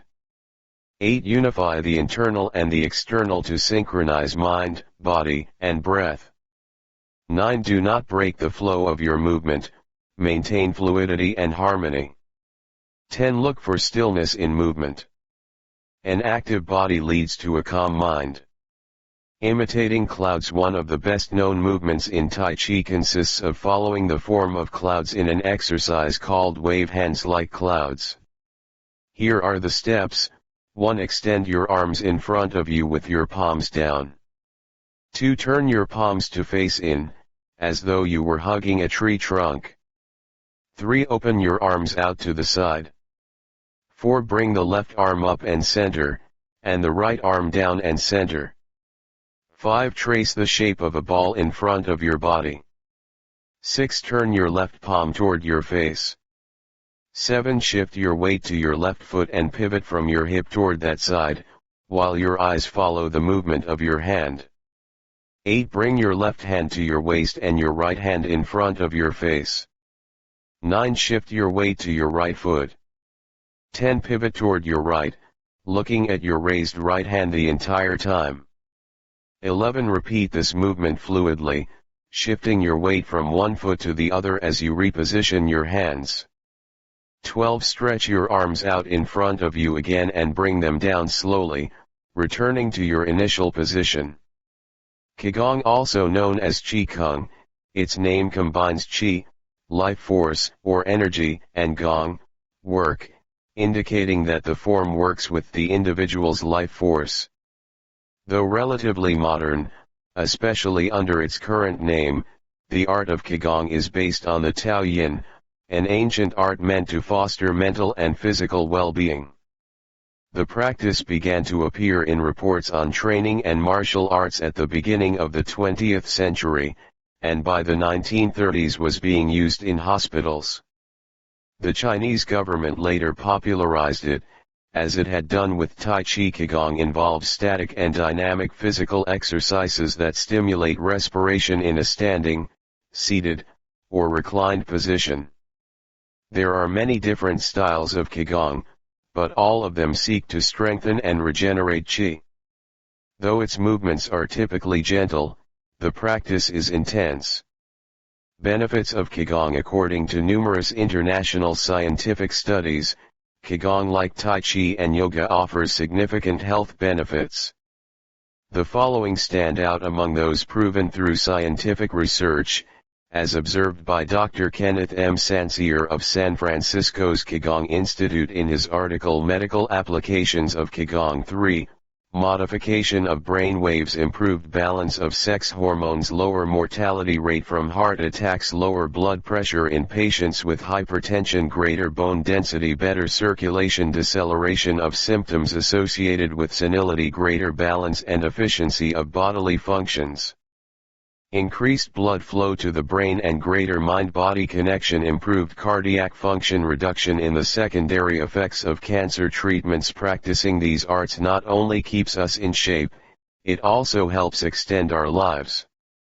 Methods for practicing Qigong. In order to practice Qigong correctly, we should remember that our life energy flows through our whole body. We should know how to regulate its many parts. 1. Tao Shen, regulating the body. By adopting the correct posture, it is important to be firmly rooted to the ground. 2. Tao Shai, regulating the breath, until it is calm, steady, and peaceful. 3. Tao Hsin, regulating the mind, the most complicated part, as it implies emptying the mind of thoughts. 4. Tao Qi, regulating the life force, through the regulation of the three prior elements, so that it flows naturally. 5. Tao Shen, regulating the spirit is both strength and root in battle, as Yang Jwingming explains in the essence of Taiji Qigong. Point 4. In this way, the whole organism will be prepared to work together toward a single goal. The 5 elements of Qigong. One of Qigong's best-known exercises is a series representing the 5 elements. One of Qigong's best-known exercises is a series representing the 5 elements: earth, water, wood, metal, and fire. This series of movements seeks to balance the 5 currents of energy in order to improve brain and organ function. There are several ways to do these movements. In this case, we're following the model of Professor Maria Isabel Garcia Monreal from the Qigong Institute in Barcelona. Earth 1. Stand with your legs apart and your feet directly below your shoulders. 2. Turn your feet outward slightly to strengthen the posture. 3. Keep your shoulders relaxed and down and your arms loose at your sides, slightly away from your body. This is the Wu Qi, or rooted, posture. 4. As you inhale, raise your arms in front of you until your hands are level with your shoulders, your palms facing down. 5. Exhale as you bend your knees and bring your arms down until your hands are level with your stomach, your palms facing in. 6. Hold this position for a few seconds, focusing on your breath. Water 1. Starting from earth posture, bend your knees into a squat, keeping your chest upright and exhaling throughout. 2. Press your coccyx downward to stretch your lumbar spine. 3. As you inhale, stand to return to earth posture. 4. Repeat twice, for a total of 3. Wood 1. Starting from earth posture, turn your palms upward and open your arms to the side, forming a circle as you inhale, until your hands are level with your clavicle. Turn your hands so that your palms and elbows point downward, while keeping your shoulders relaxed. 2. Reverse the movement as you exhale, making a downward circle with your arms until you reach your initial position. 3. Repeat twice, for a total of 3. Metal 1. Starting from earth posture, raise your arms until your hands are level with your sternum. 2. Turn your palms toward each other, about 4 inches apart, with your fingers relaxed and slightly separated, pointing upward. 3. As you inhale, move your hands away from each other until they are shoulder width apart. 4. As you exhale, bring your hands toward each other until they are back in position 2. 5. Repeat twice, for a total of 3, observing the concentration of energy as you bring your hands together in front of your lungs. Fire 1. Starting from earth posture, bring your hands level with your heart as you inhale, with one hand slightly above the other and your palms facing each other. 2. Rotate your hands to feel the energy of your heart. 3. Turn from your waist gently to the left, keeping your torso relaxed and your forearms parallel to the ground. 4. With your palms still facing each other, separate your hands, bringing one up until it is level with your shoulder, and the other down in front of your abdomen. 5. Turn from your waist gently to the right, keeping your torso relaxed and your forearms parallel to the ground. 6. As you exhale, let your hands come back together in front of your heart. 7. With your palms still facing each other, separate your hands, bringing one up until it is level with your shoulder, and the other down in front of your abdomen. Completing the series 1. Starting from earth posture, inhale as you bring your hands level with your shoulders, palms facing down. 2. As you exhale, lower your arms to rest at your sides, returning to the initial Wu Qi posture. Shiatsu created in Japan in the early 20th century, principally for the treatment of arthritis. Shiatsu also works on energy flow through the application of pressure with the thumbs and the palms of the hands. In combination with stretching and breathing exercises, it seeks to create equilibrium among the different elements of the body. It is not important that a Tao Yin asterisk have a name, is imitating something, or is engraved in jade. What is important is the technique and the essence of what is really practiced. Stretching and contracting, bending and lifting of the head, stepping, lying down, resting or standing, walking or stepping slowly, screaming or breathing, everything can be a Tao Yin. Ge Hong 5 Breathe Better, Live Longer. The book Xiaozhen Shishu, known in the West as 10 Books on the Cultivation of Perfection, dates back to the 13th century and is a compendium of materials from diverse sources on developing the mind and body. It quotes, among others, the celebrated Chinese doctor and essayist Sun Simiao, who lived during the 6th century. Sun Simiao was a proponent of a technique called the 6 healing sounds, which involves the coordination of movement, breathing, and pronouncing sounds with the purpose of bringing our souls to a place of calm. The 6 sounds are, su, pronounced like shh with a deep sigh, which is associated with the liver, he, pronounced like her with a yawn, which is associated with the heart, si, pronounced like sir with a slow exhale, which is associated with the lungs, chui, pronounced like qui with a forceful exhale, which is associated with the kidneys, hu, pronounced like hu, which is associated with the spleen, shi, pronounced like shi, which connects the whole body. The following poem by Sun Simiao offers clues about how to live well according to the season. It reminds us of the importance of breathing, and suggests that as we breathe, we visualize the organs associated with each of the healing sounds. In spring, breathe su for clear eyes, and so wood can aid your liver. In summer, reach for he, so that heart and fire can be at peace. In fall, breathe si to stabilize and gather metal, keeping the lungs moist. For the kidneys, next, breathe chui and see your inner waters calm. The triple heater needs your 11 to expel all heat and troubles. In all 4 seasons, take deep breaths so your spleen can process food.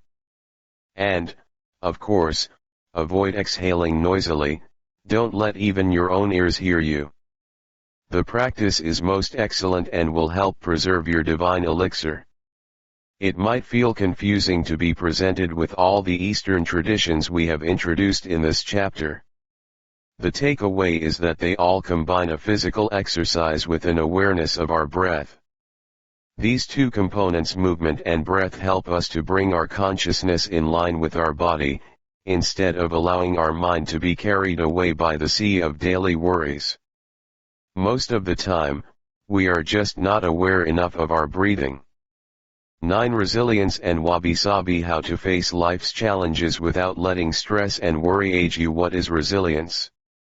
One thing that everyone with a clearly defined Ikigai has in common is that they pursue their passion no matter what.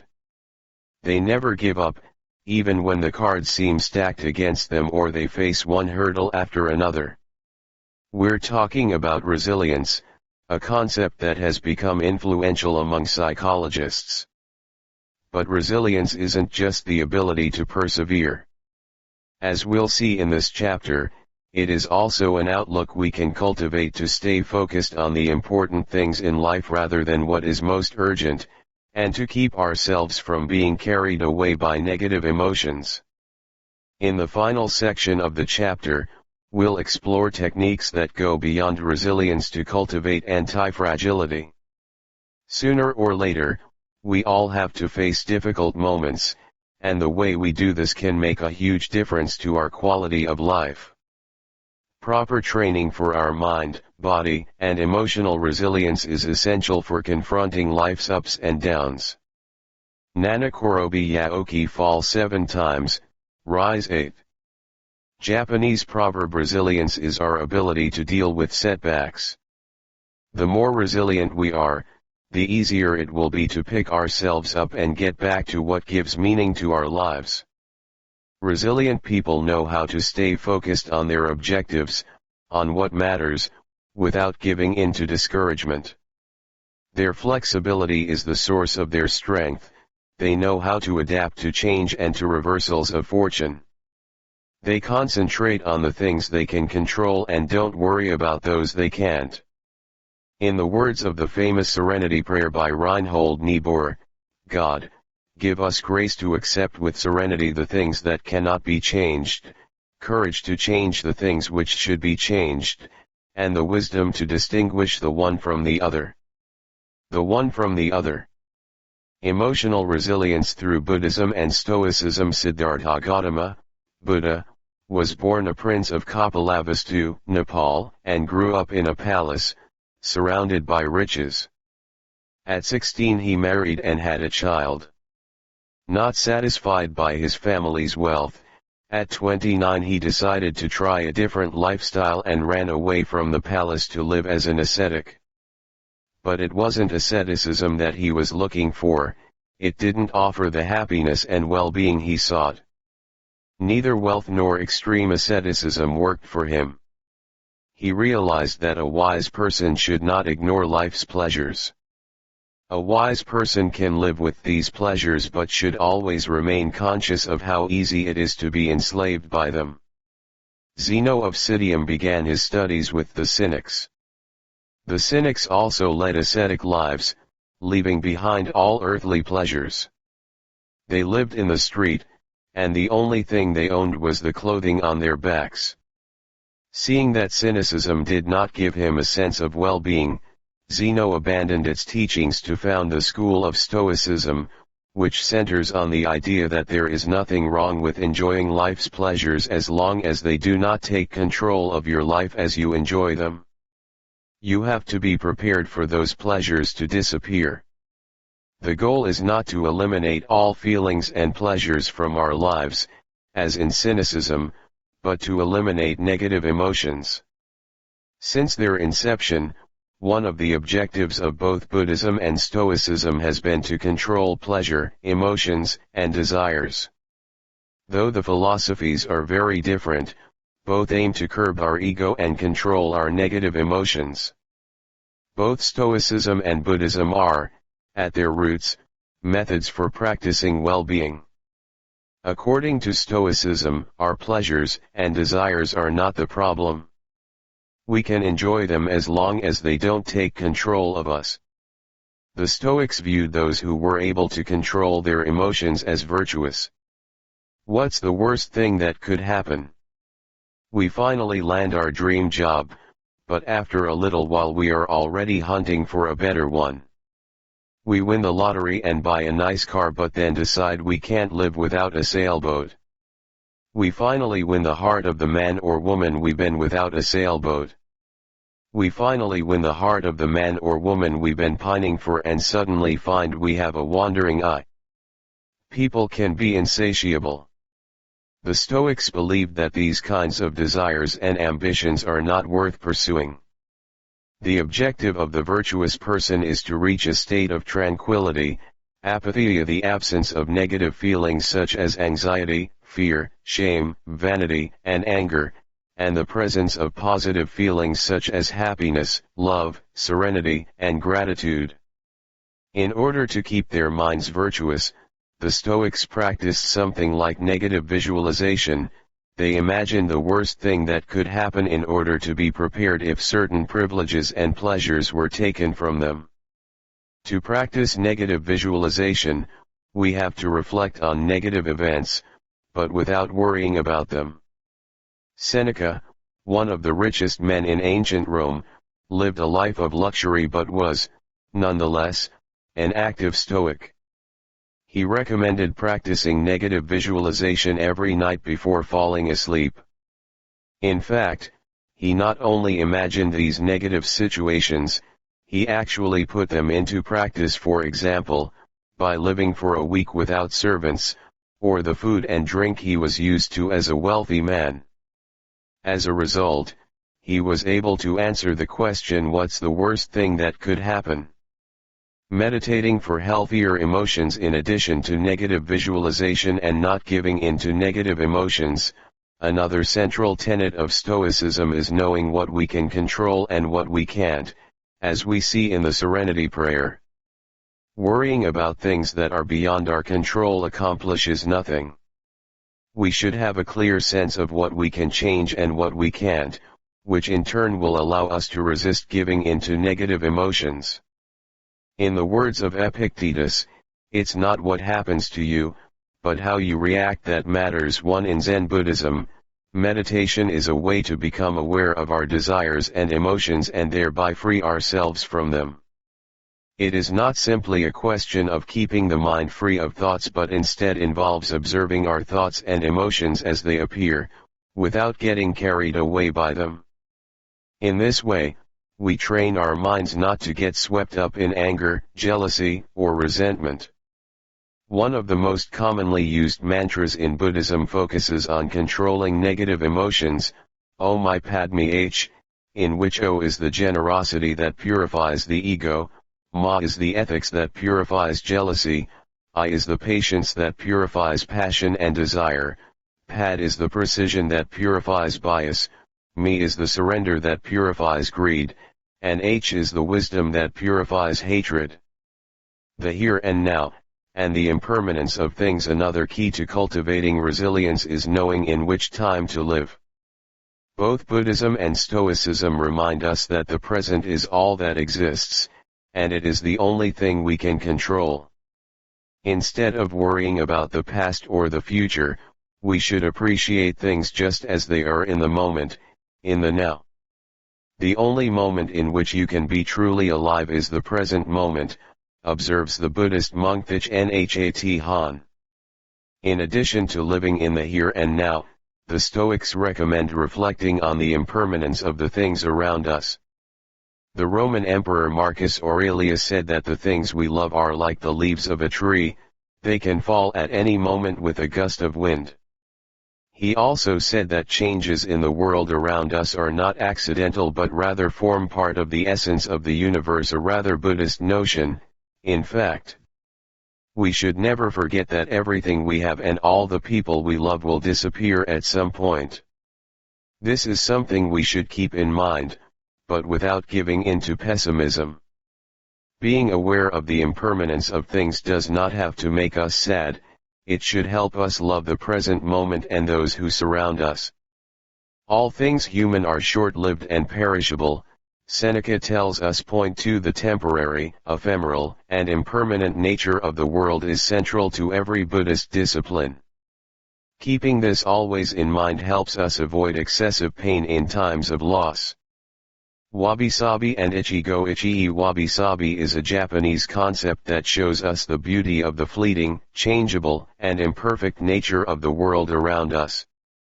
Instead of searching for beauty in perfection, we should look for it in things that are flawed, incomplete.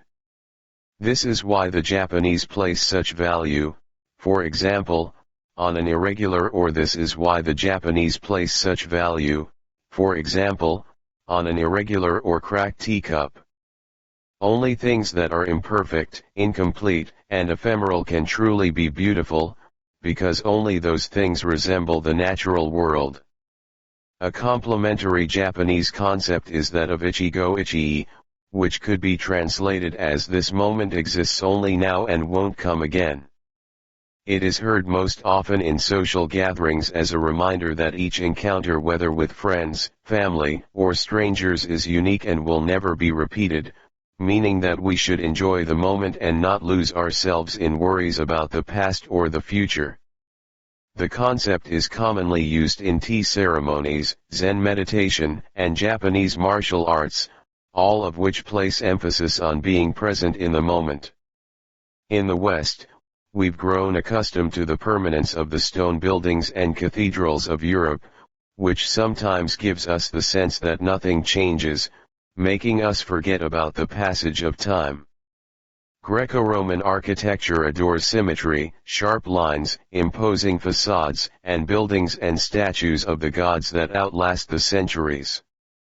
Japanese architecture, on the other hand, doesn't try to be imposing or perfect, because it is built in the spirit of wabi-sabi. The tradition of making structures out of wood presupposes their impermanence and the need for future generations to rebuild them. Japanese culture accepts the fleeting nature of the human being and everything we create.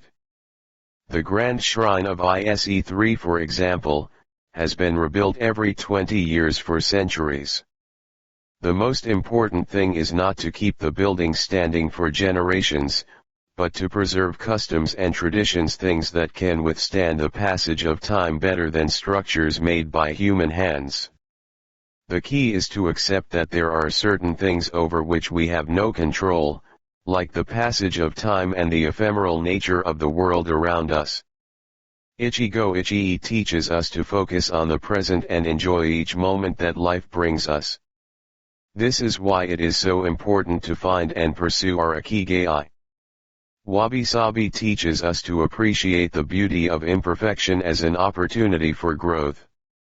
Beyond resilience, anti-fragility. As the legend goes, the first time Hercules faced the Hydra, he despaired when he discovered that cutting off one of its heads meant that two would grow back in its place. He would never be able to kill the beast if it got stronger with every its place. He would never be able to kill the beast if it got stronger with every wound. As Nassim Nicholas Taleb explains in Anti-Fragile, things that gain from disorder. For we use the word fragile to describe people, things, and organizations that are weakened when harmed, and the words robust and resilient for things that are able to withstand harm without weakening, but we don't have a word for things that get stronger when harmed, up to a point. To refer to the kind of power possessed by the Hydra of Lerna, to talk about things that get stronger when they are harmed, Taleb proposes the term anti-fragile. Anti-fragility is beyond resilience or robustness. The resilient resists shocks and stays the same, the anti-fragile gets better. Catastrophes and exceptional circumstances offer good models for explaining anti-fragility. In 2011, a tsunami hit the Tohoku region of Japan, doing tremendous damage to dozens of cities and towns along the coast, most famously Fukushima. When we visited the affected coast 2 years after the catastrophe, having driven for hours along cracked highways and past one empty gas station after another, we passed through several ghost towns whose streets had been taken over by the remnants of houses, piles of cars, and empty train stations. These towns were fragile spaces that had been forgotten by the government and could not recover on their own. Other places, such as Ishinomaki and Kezunuma, suffered extensive damage but were rebuilt within a few years, thanks to the efforts of many. Ishinomaki and Kezunuma showed how resilient they were in their ability to return to normal after the catastrophe. The earthquake that caused the tsunami also affected the Fukushima nuclear power plant. The Tokyo Electric Power Company engineers working at the plant were not prepared to recover from that kind of damage. The Fukushima nuclear facility is still in a state of emergency and will be for decades to come. It demonstrated its fragility in the face of an unprecedented catastrophe. The Japanese financial markets closed minutes after the earthquake. Which businesses did the best in the aftermath? Stock in big construction companies has been steadily on the rise since 2011. The need to rebuild the entire coast of Tohoku is a boon for construction. In this case, Japanese construction companies are anti-fragile, since they benefited enormously from the catastrophe. Now let's take a look at how we can apply this concept to our daily lives. How can we be more anti-fragile? Step 1. Create redundancies. Step 1. Create redundancies. Instead of having a single salary, try to find a way to make money from your hobbies, at other jobs, or by starting your own business. If you have only one salary, you might be left with nothing should your employer run into trouble, leaving you in a position of fragility. On the other hand, if you have several options and you lose your primary job, it might just happen that you end up dedicating more time to your secondary job, and maybe even make more money at it. You would have beaten that stroke of bad luck and would be, in that case, anti-fragile. 100% of the seniors we interviewed in Ojimi had a primary and a secondary occupation. Most of them kept a vegetable garden as a secondary job, and sold their produce at the local market. The same idea goes for friendships and personal interests. It's just a matter, as the saying goes, of not putting all your eggs in one basket. In the sphere of romantic relationships, there are those who focus all their energy on their partner and make him or her their whole world. Those people lose everything if the relationship doesn't work out, whereas if they've cultivated strong friendships and a full life along the way, they'll be in a better position to move on at the end of a relationship. They'll be anti-fragile. Right now you might be thinking, I don't need more than one salary, and I'm happy with the friends I've always had. Why should I add anything new? It might seem like a waste of time to add variation to our lives, because extraordinary things don't ordinarily happen. We slip into a comfort zone. But the unexpected always happens, sooner or later. Step 2, bet conservatively in certain areas and take many small risks in others. The world of finance turns out to be very useful in explaining this concept. If you have $10,000 saved up, you might put $9,000 of that into an index fund or fixed term deposit, and invest the remaining $1,000 in 10 start UPS with huge growth potential, say, $100 in each.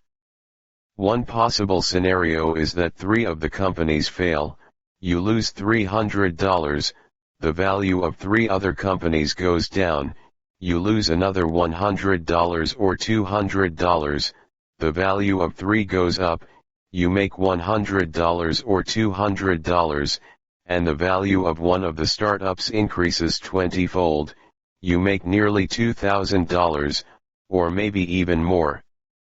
You still make money, even if 3 of the businesses go completely belly up. You benefited from the damage, just like the Hydra. You benefited from the damage, just like the Hydra. The key to becoming anti-fragile is taking on small risks that might lead to great reward, without exposing ourselves to dangers that might sink us, such as investing $10,000 in a fund of questionable reputation that we saw advertised in the newspaper.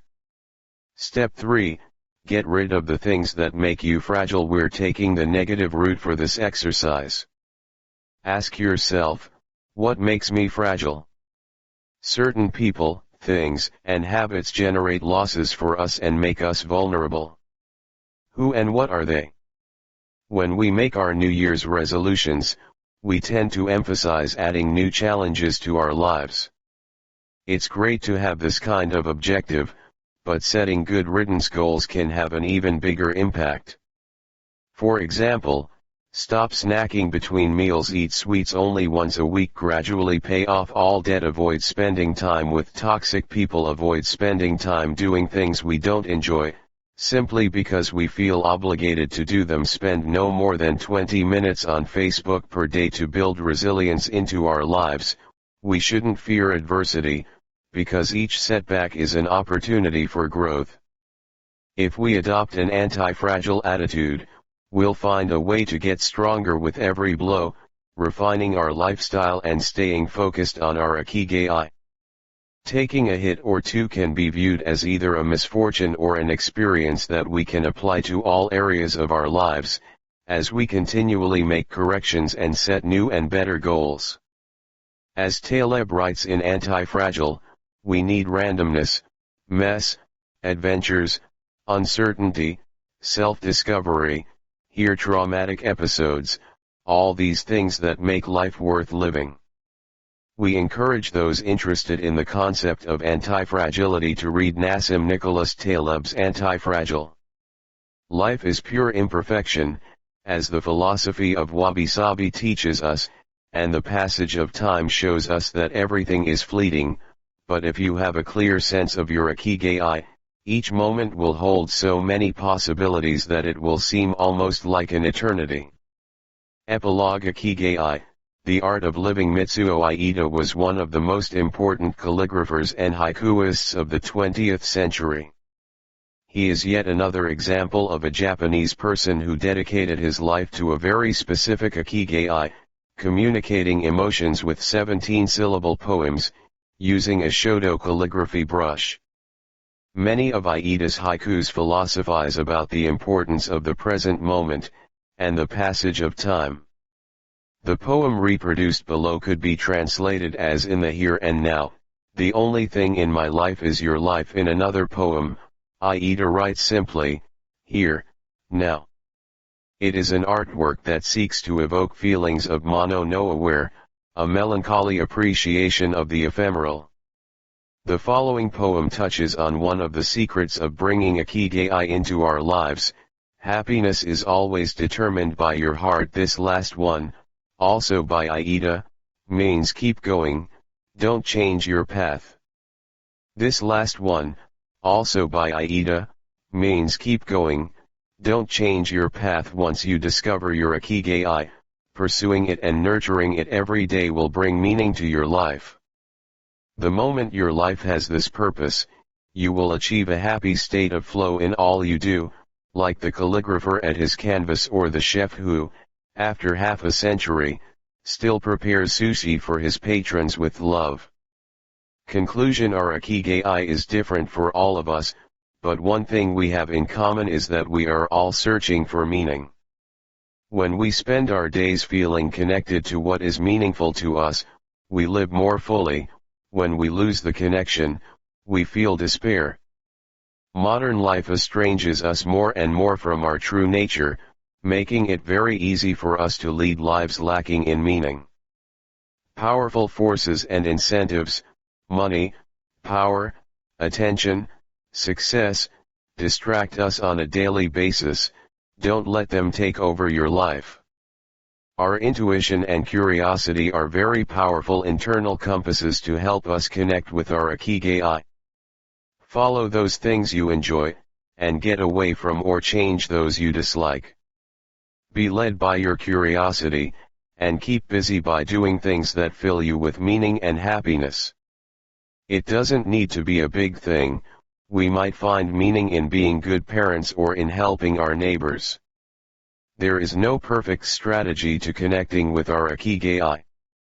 But what we learned from the Okinawans is that we should not worry too much about finding it. Life is not a problem to be solved. Just remember to have something that keeps you busy doing what you love while being surrounded by the people who love you. The 10 rules of Ikigai will conclude this journey with 10 rules we've distilled from the wisdom of the long-living residents of Ojimi. 1. Stay active, don't retire. Those who give up the things they love doing and do well lose their purpose in life. That's why it's so important to keep doing things of value, making progress, bringing beauty or utility to others, helping out, and shaping the world around you, even after your official professional activity has ended. 2. Take it slow. Being in a hurry is inversely proportional to quality of life. As the old saying goes, walk slowly and you'll go far. When we leave urgency behind, life and time take on new meaning. 3. Don't fill your stomach. Less is more when it comes to eating for long life. 2. According to the 80% rule, in order to stay healthier longer, we should eat a little less than our hunger demands instead of stuffing ourselves. 4. Surround yourself with good friends. Friends are the best medicine, therefore confiding worries over a good chat, sharing stories that brighten your day, getting advice, having fun, dreaming, in other words, living. 5. Get in shape for your next birthday. Water moves. It is at its best when it flows fresh and doesn't stagnate. The body you move through life in needs a bit of daily maintenance to keep it running for a long time. Plus, exercise releases hormones that make us feel happy. 6. Smile. A cheerful attitude is not only relaxing, it also helps make friends. It's good to recognize the things that aren't so great, but we should never forget what a privilege it is to be in the here and now in a world so full of possibilities. 7. Reconnect with nature. Though most people live in cities these days, human beings are made to be part of the natural world. We should return to it often to recharge our batteries. 8. Give thanks. To your ancestors, to nature, which provides you with the air you breathe and the food you eat, to your friends and family, to everything that brightens your days and makes you feel lucky to be alive. Spend a moment every day giving thanks, and you'll watch your stockpile of happiness grow. 9. Live in the moment. Stop regretting the past and fearing the future. Today is all you have. Make the most of it. Make it worth remembering. 10. Follow your Ikigai. There is a passion inside you, a unique talent that gives meaning to your days and drives you to share the best of yourself until the very end. If you don't know what your Ikigai is yet, as Viktor Frankl says, your mission is to discover it. The authors of this book wish you a long, happy, and purposeful life. Thank you for joining us, Hector Garcia and Francesc Miralles.